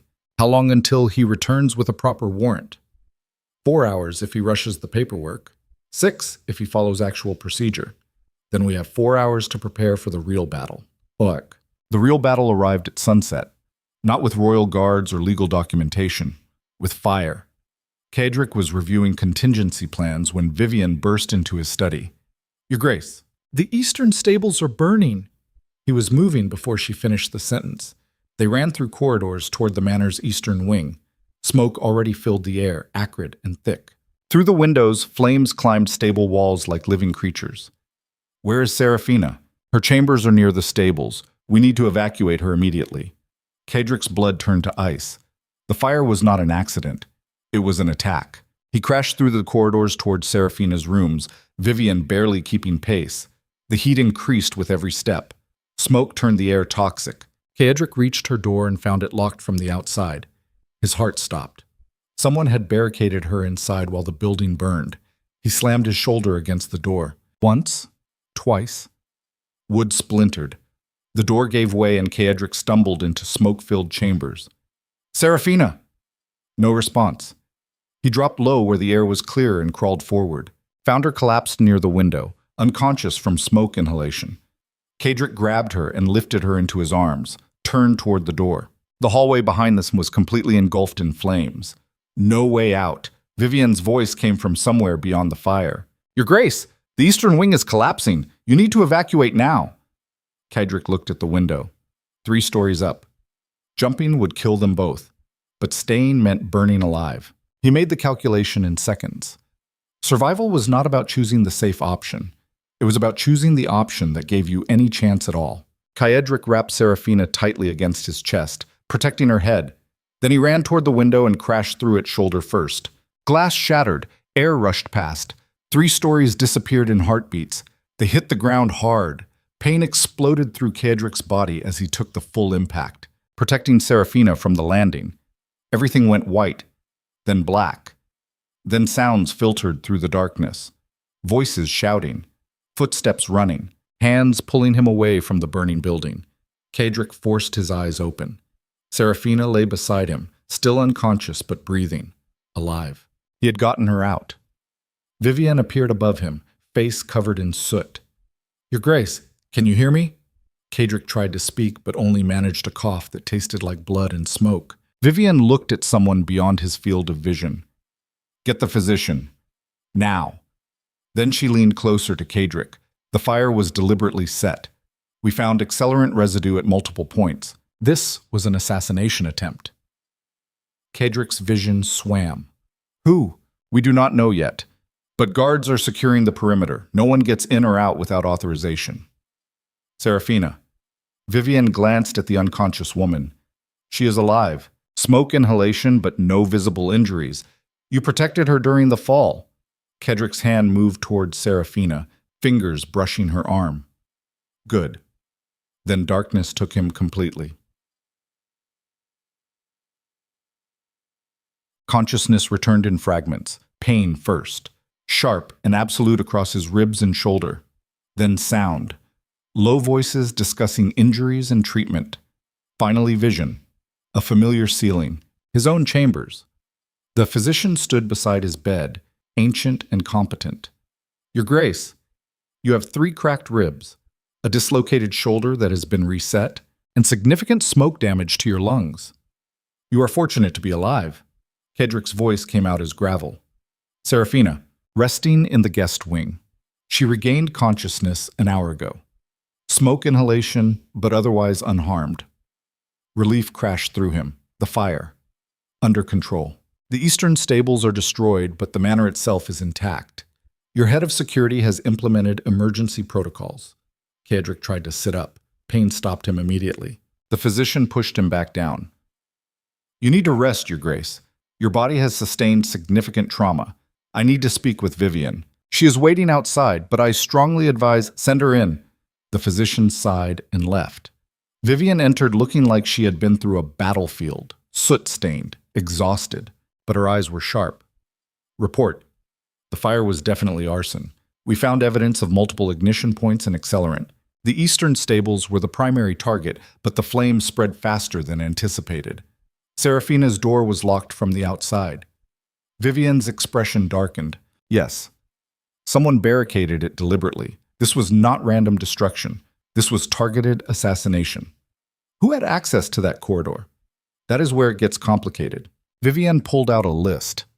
23 people had legitimate access to the eastern wing yesterday. Staff, guards, visiting tradesmen. Any of them could have set the fire or locked the door. Caedric's jaw tightened. Narrow it down. Who benefited from killing Serafina? The Beaumonts. If she dies in a tragic accident, you lose your primary emotional vulnerability. They can control you through grief instead of direct threats. Or kill me in the rescue attempt and call it heroic tragedy. Also possible. Vivian moved closer. Your Grace, this attack proves they are no longer interested in political maneuvering.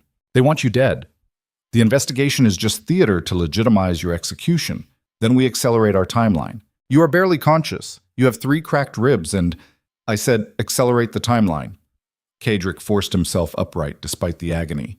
How long until Thornfield returns with the search warrant? 2 hours. Maybe less. Then we have 2 hours to turn this manor into a fortress. Station every guard we trust at critical entry points. Move Serafina to my private chambers where security is tightest, and prepare to release the intelligence files early if necessary. Early means before your potential conviction. Before we have confirmation the investigation is compromised. The investigation is already compromised. They tried to murder both of us rather than wait for legal proceedings. That tells me everything I need to know about their confidence in controlling the outcome. Caedric stood, gritting his teeth against pain. The Beaumonts made a critical error. They assumed I would prioritize survival over revenge, that threatening Serafina would make me compliant. He met Vivian's eyes. Instead, they showed me exactly how far they are willing to go, and I am prepared to go further. Serafina woke in Caedric's chambers to find him sitting beside her bed, bandaged and battered, but alive. You jumped through a window. Her voice was hoarse from smoke. It seemed like the best available option at the time. You could have died. So could you. Caedric's expression was unreadable. How do you feel? Like I was trapped in a burning building. She tried to sit up and he helped her, movements careful despite his own injuries. They tried to kill me. Yes. Because I matter to you. Yes. Serafina looked at him directly. This is what happens when you let people close. They become weapons your enemies use against you. I know. Caedric's voice was soft. That is why I spent years keeping everyone at a distance, why I built walls and called it strength, why I chose isolation over vulnerability. He took her hand. But you were right. That was not protection. It was prison. Serafina's eyes filled with tears. So what now? Now I make a choice I should have made years ago. Caedric stood, moving to the window. I am done protecting people by pushing them away.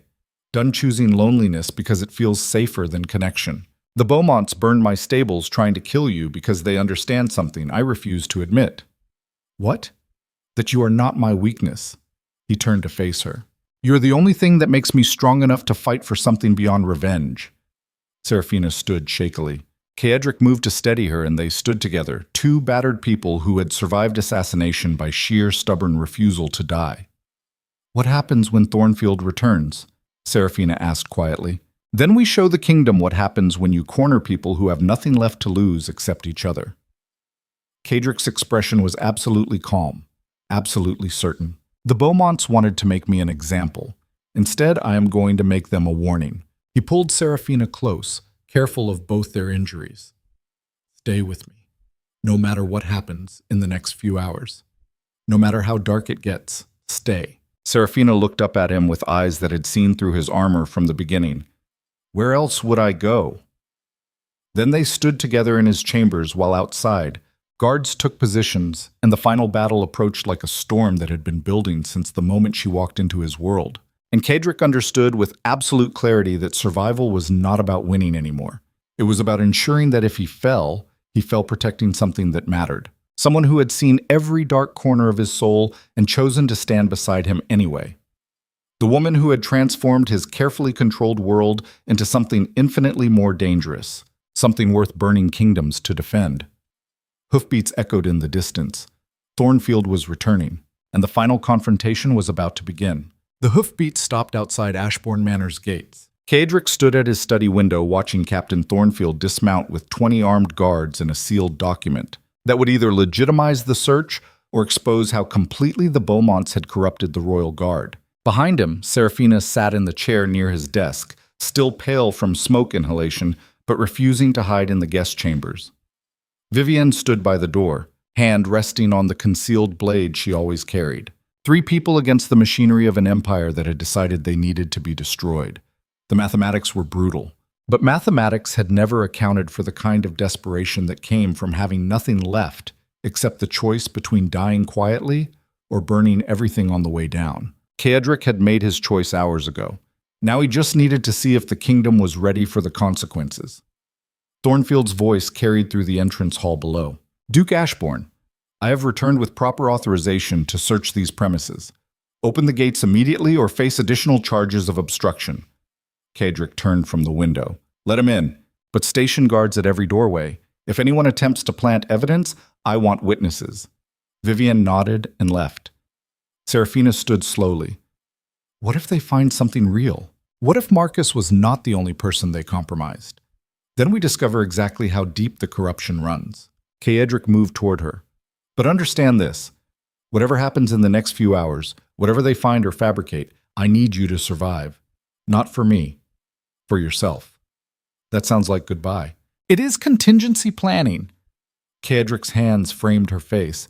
If I am arrested tonight, if they haul me to prison before the investigation concludes, Vivienne has instructions to get you out of the capital. New identity. Enough resources to disappear completely. I already told you I am not leaving. And I am telling you that watching me die does not prove loyalty. It proves you are willing to destroy yourself for someone who is already broken. Caedric's voice was raw. Let me protect you this one last time. Not because you belong to me, but because you deserve better than being collateral damage in my war against corruption. Serafina's eyes filled with tears. You are not broken, Caedric. You are just convinced that caring about people makes you weak. Maybe it does. Then I am weak too. She kissed him with a kind of desperate intensity that felt like both greeting and farewell. When they finally pulled apart, footsteps were already echoing through the corridors below. The search had begun. Thornfield moved through Ashborne Manor like an occupying general. His guards spread through every floor, opening drawers, examining documents, searching with the kind of thoroughness that suggested they had specific instructions about what to find. Caedric followed them silently, Vivienne at his shoulder, watching for the moment when legitimate investigation turned into planted evidence. It came in his private study. A young guard knelt beside the desk, examining the floorboards. His movements were too careful, too deliberate, like someone who knew exactly where to look. Caedric's eyes narrowed. What is your name, soldier? The guard looked up, startled. Private Kensington, Your Grace. How long have you served in the Royal Guard, Kensington? 3 months, Your Grace. 3 months. Caedric moved closer. And in that time, you have already learned to search for hidden compartments and desk floors? Impressive training. Kensington's face reddened. I am simply being thorough, Your Grace. Thornfield appeared in the doorway. Is there a problem, Duke Ashborne?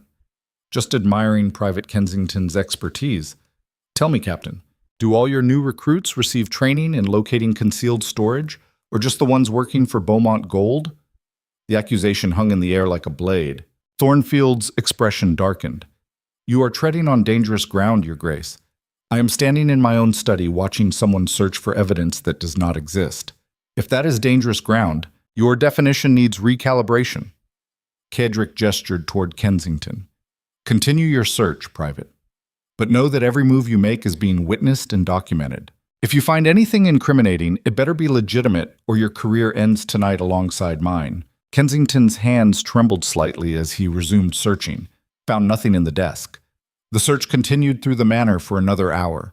Guards examined every room, every cabinet, every possible hiding place. They found nothing. Because there was nothing to find. Caedric had spent years being too careful to leave evidence of his own operations lying around. Every intelligence document was stored in locations these guards would never access. Every financial record was clean. Thornfield's frustration became visible as the search dragged on without results. Finally, he confronted Caedric in the entrance hall. You have hidden the evidence, destroyed it before we arrived. I have nothing to hide because I committed no crime. The documents I presented to Parliament were legitimate. Your inability to find fabricated evidence during this search proves nothing except that your employers failed to plan it successfully. Thornfield stepped closer, voice dropping. You think you are clever, Ashborne. You think threatening to expose corruption protects you. But you are alone. Your allies have abandoned you. Your reputation is destroyed. And when the investigation concludes, you will hang for treason regardless of what we find or do not find tonight. Perhaps, Caedric's voice was eerily calm, but I will not hang quietly. And the people who put that noose around my neck will discover that dead men can still burn kingdoms if they are angry enough. What is that supposed to mean? It means I have insurance, Captain. Information that releases automatically if I am convicted or killed. Every corrupt transaction, every bribery network, every secret alliance that keeps Parliament functioning. Caedric leaned closer. So yes, I might hang, but I will take half the aristocracy with me. And you, Captain Thornfield, will be remembered as the guard who helped them all fall.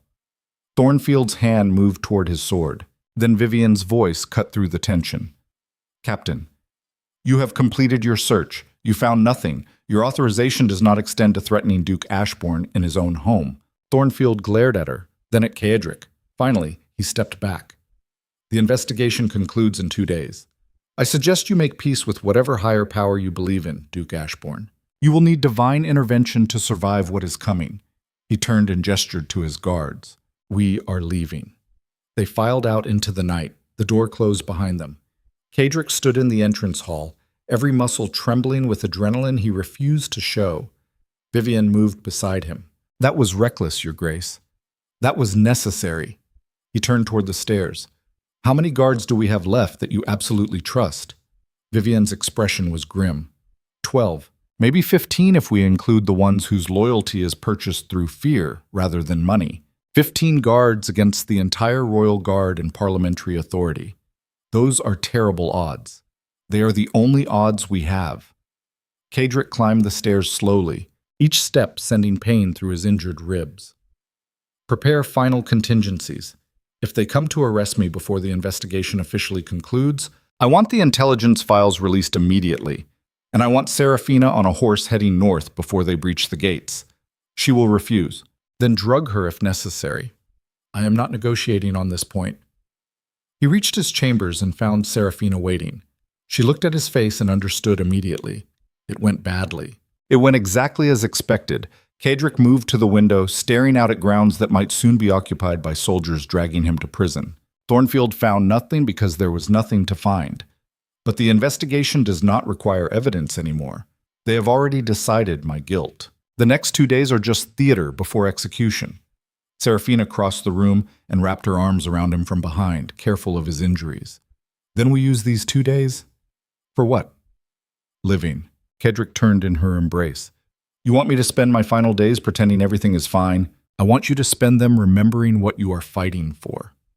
She took his hand and led him toward the piano that sat in the corner of his chambers. Play with me. Serafina, not as a performance, Not as strategy, just play because we can. Because we are still alive. Because the bastards who want us dead have not won yet. She sat at the piano and placed her hands on the keys. Please. Caedric looked at her. At the woman who had walked into his fortress and refused to be intimidated, who had seen every dark corner of his soul and chosen to stay anyway. And he realized that she was right. Survival was not just about outlasting your enemies. It was about refusing to let them steal the moments that made survival worthwhile. He sat beside her. They played the same simple duet from that night in the music room. Imperfect and stumbling and absolutely human. And for those few minutes, Duke Caedric Ashborne was not a man facing execution. He was just someone making music with a person he cared about. When the final chord faded, Serafina leaned her head against his shoulder. Thank you. For what? For letting me see you like this. Not the Duke, not the strategist, just you. Caedric kissed the top of her head. If I survive this, Serafina, I'm going to be different. The man who built walls and called it strength is dying whether or not they execute me. I cannot go back to that isolation. Good, but I do not know what comes after. I do not know how to be vulnerable without it being weaponized. Then we figure it out together. She looked up at him. If you survive. When I survive. Caedric corrected himself. Because I refuse to let those corrupt bastards have the satisfaction of my death. Bang. The next morning brought unexpected news. Vivian entered Caedric's study with an expression he had never seen before. Hope.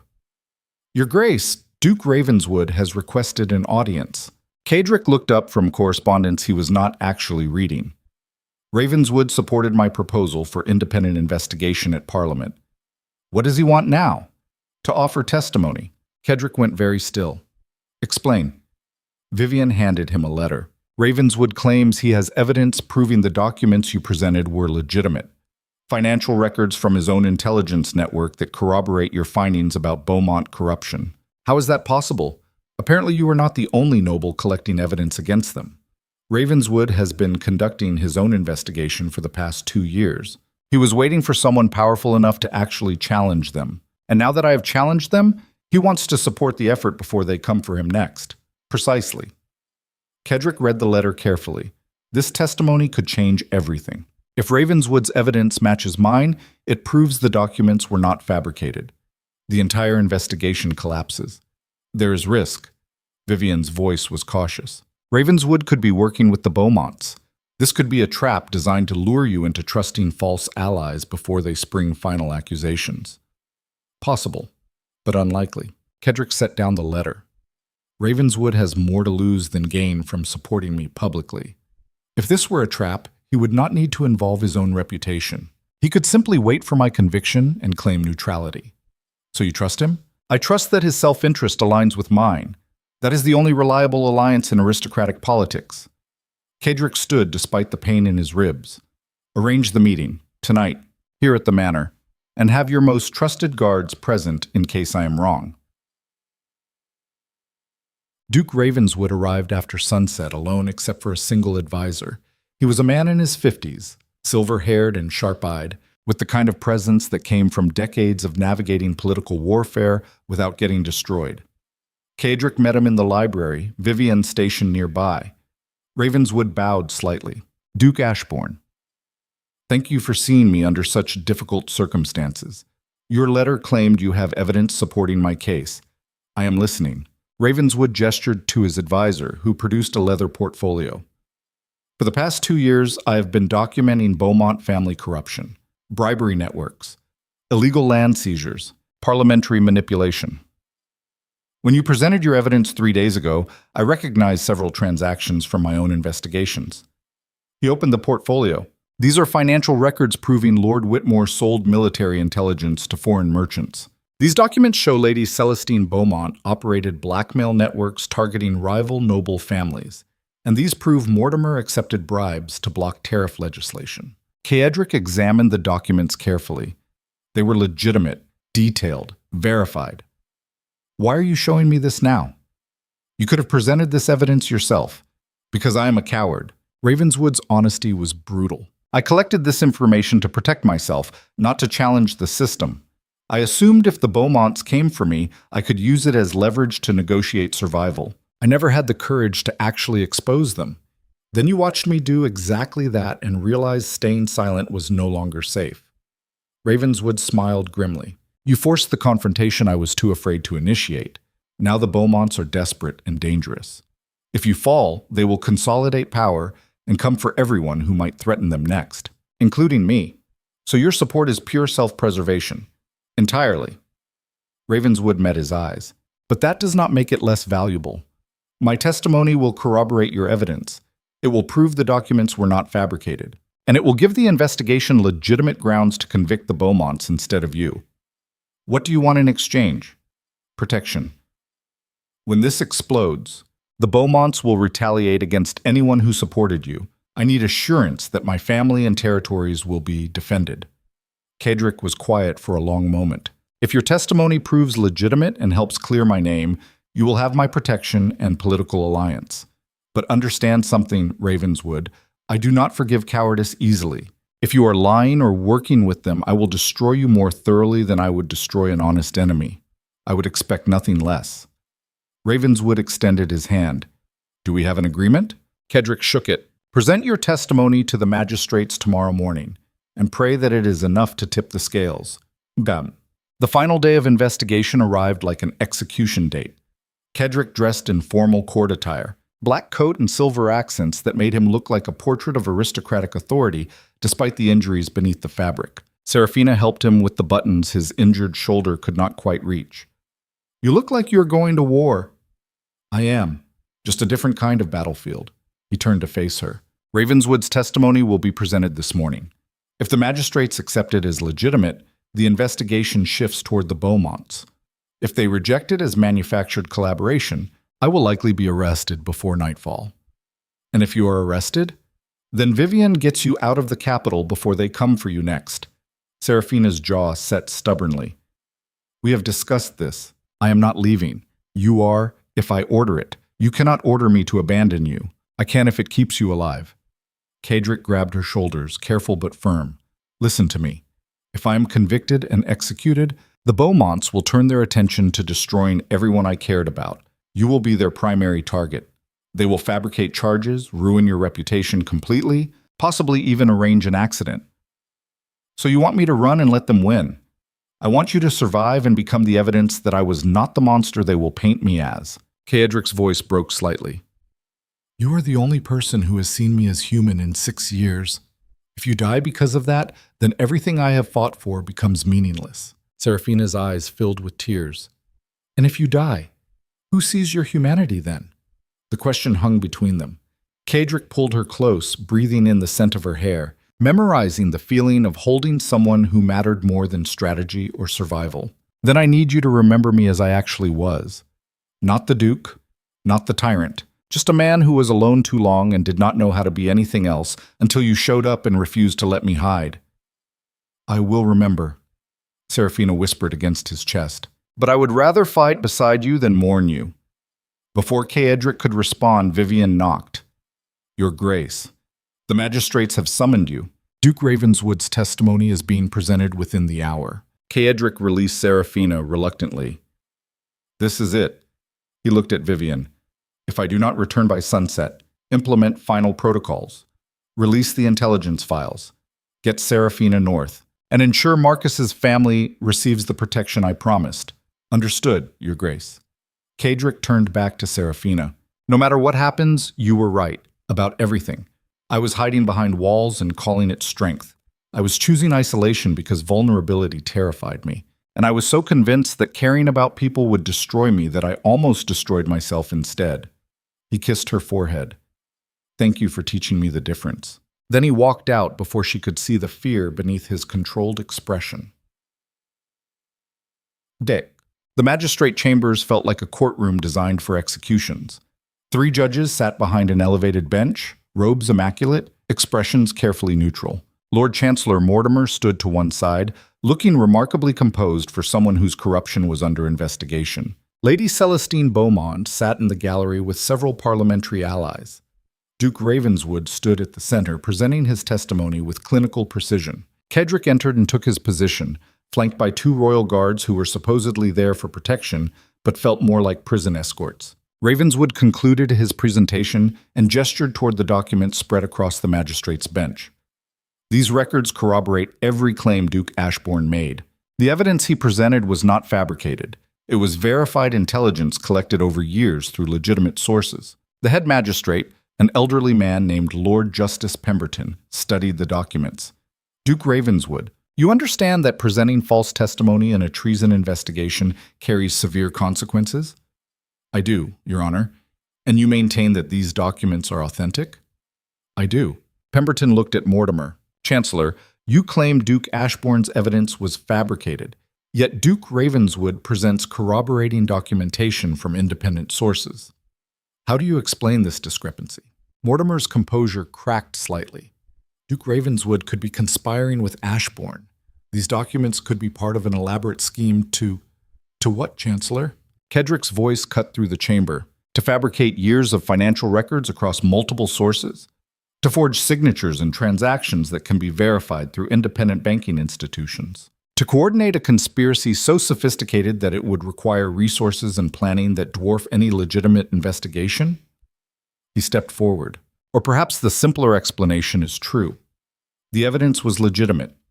You and your Beaumont allies attempted to discredit it through falsified counter-evidence. And now that Duke Ravenswood has provided independent verification, your entire scheme is collapsing. Mortimer's face reddened. How dare you accuse this office of— I dare because I have nothing left to lose except the truth. Caedric turned to the magistrates. For years, Parliament has operated through corruption and manipulation. Bribes. Blackmail. Manufactured scandals designed to destroy anyone who challenged the system. I collected evidence of these crimes not for personal gain, but to protect the people in my territories from exploitation. He gestured toward the documents. When I presented that evidence, I was accused of fabrication. My reputation was destroyed. My home was burned. Someone attempted to murder the woman under my protection. All because I threatened to expose the truth about how our kingdom actually operates. Lord Justice Pemberton was silent, studying Caedric with the kind of attention that suggested actual thought was happening beneath judicial robes. Finally, he spoke. Duke Ashborne, the evidence presented by Duke Ravenswood does appear to corroborate your original claims. However, this creates a significant problem. If your evidence was legitimate, then the counter-evidence presented by Lord Chancellor Mortimer was falsified. That would indicate corruption at the highest levels of government. Exactly. Caedric's voice was steady, which is why this investigation must expand beyond my alleged crimes. The magistrates must examine who benefited from discrediting my evidence and why they were willing to commit arson and attempted murder to silence me. Lady Celestine Beaumont stood abruptly in the gallery. This is absurd. Duke Ashborne is attempting to deflect from his own treason by making wild accusations. Then you should have no concern about a thorough investigation, Lady Beaumont. Caedric met her eyes. Unless, of course, you are afraid of what that investigation might reveal about your family's activities. The chamber erupted into chaos, nobles shouting accusations, magistrates calling for order, Mortimer trying desperately to regain control of a situation that was slipping away. Lord Justice Pemberton slammed his gavel repeatedly until silence returned. This chamber will come to order. He looked at his fellow magistrates, then at the assembled politicians and nobles. This investigation has revealed corruption far beyond the original accusations against Duke Ashborne. I am therefore ordering a comprehensive forensic examination of all evidence presented by both sides. Duke Ravenswood's testimony will be verified through independent banking institutions. The timeline of events surrounding the fire at Ashbourne Manor will be investigated, and Lord Chancellor Mortimer will be questioned under oath regarding his role in presenting potentially falsified counter-evidence. Mortimer went pale. Pemberton continued. Furthermore, Duke Ashbourne's house arrest is hereby suspended pending completion of this expanded investigation. He is free to return to his estate under his own recognizance. The gavel fell with finality.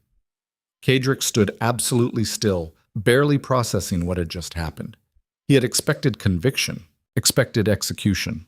Instead, the investigation had turned toward his enemies. Ravenswood approached him as the chamber emptied. That went better than anticipated.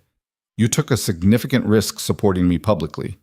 Ravenswood smiled grimly. We both did. But sometimes the only way to survive is to force the confrontation everyone else is too afraid to initiate. He extended his hand again. Whatever happens next, you have my alliance. Not just because it is strategically advantageous, but because you had the courage I lacked. Caedric shook his hand. Then let us finish what we started. Bull. Caedric returned to Ashbourne Manor as sunset painted the grounds in shades of gold and blood.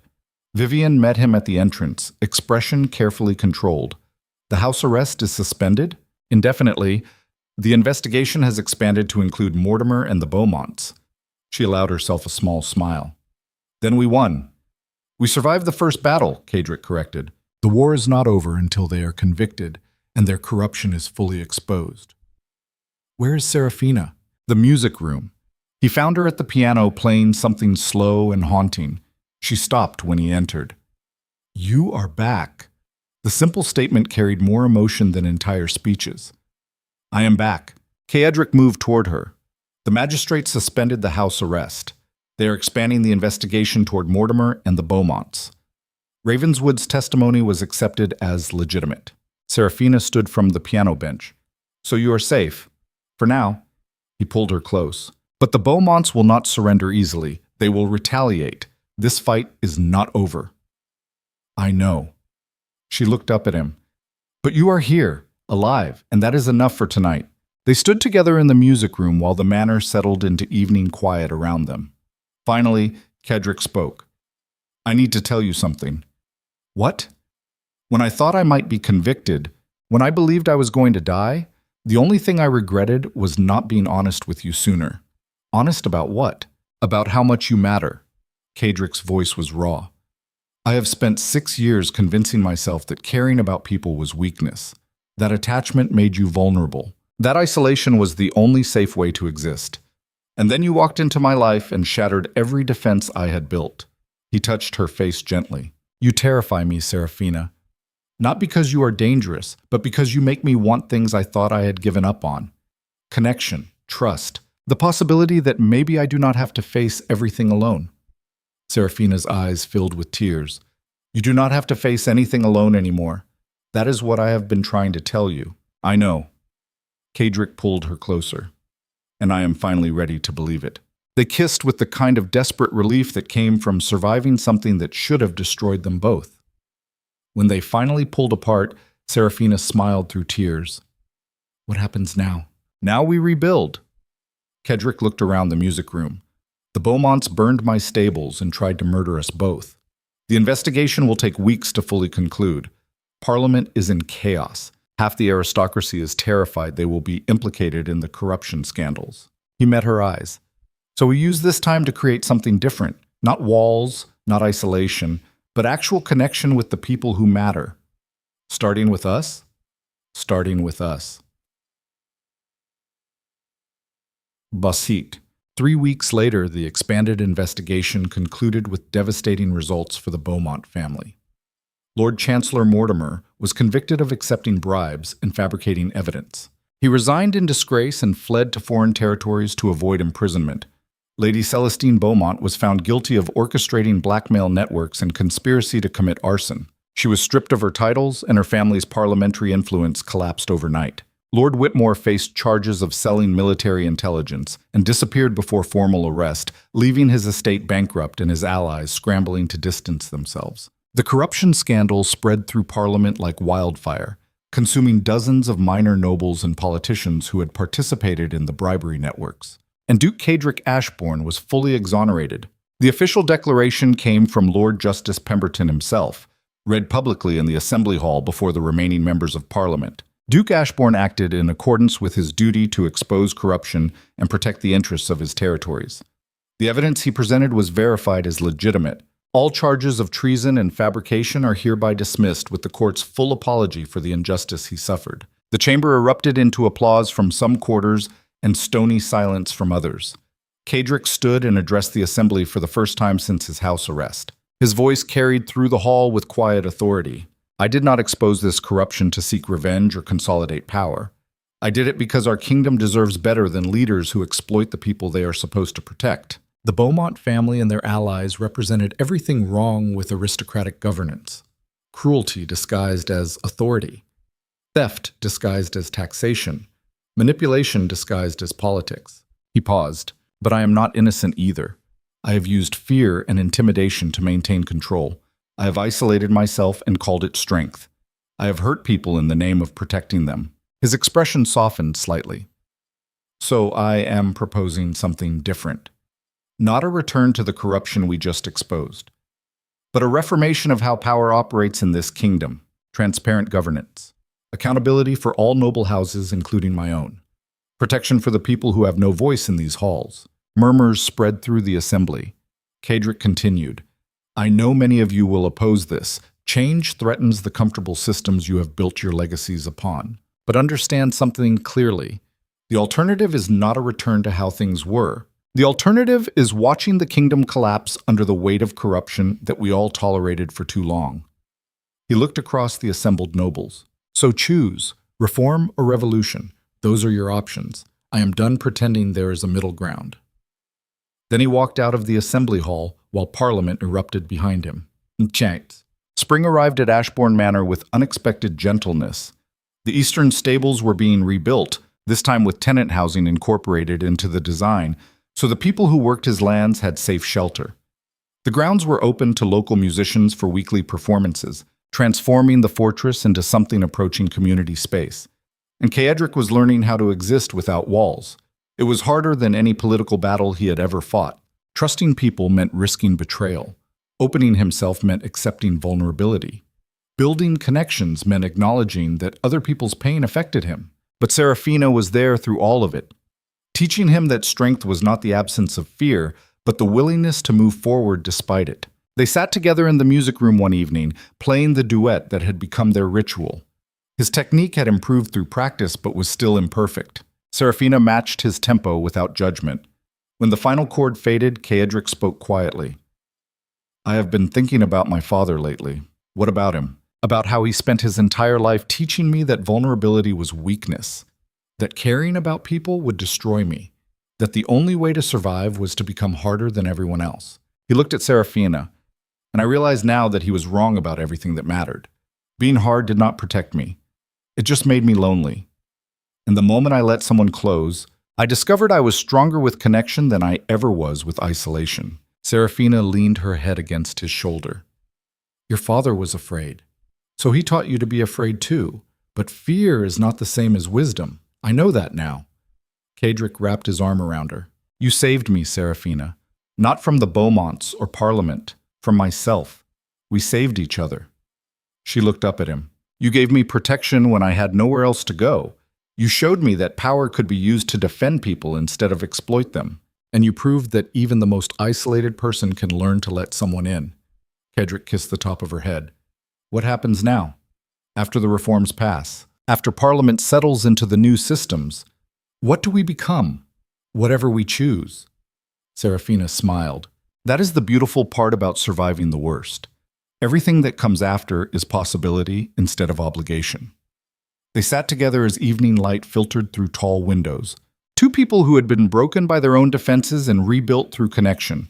Outside, the kingdom was changing, slowly, painfully, but genuinely. Because one man had finally chosen honesty over control, and one woman had refused to let him face the consequences alone. The story of Duke Caedric Ashborne would be told for generations.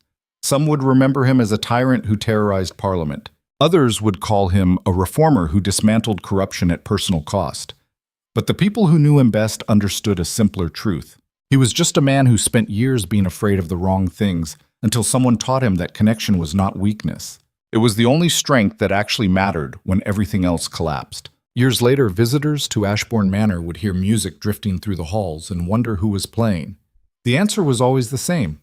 A duke who had learned to be human, and the woman who loved him enough to show him how, playing imperfect music in a fortress that had finally learned to open its gates. Not because walls were unnecessary, but because the things worth protecting deserved more than isolation. They deserved to be shared, and Caedric Ashborne had spent enough years alone to know that survival without connection was just another form of dying. So he chose life instead, messy and vulnerable and absolutely terrifying, but infinitely better than the cold perfection of his carefully constructed prison. the kind of life his father would have called weakness, and Caedric called freedom.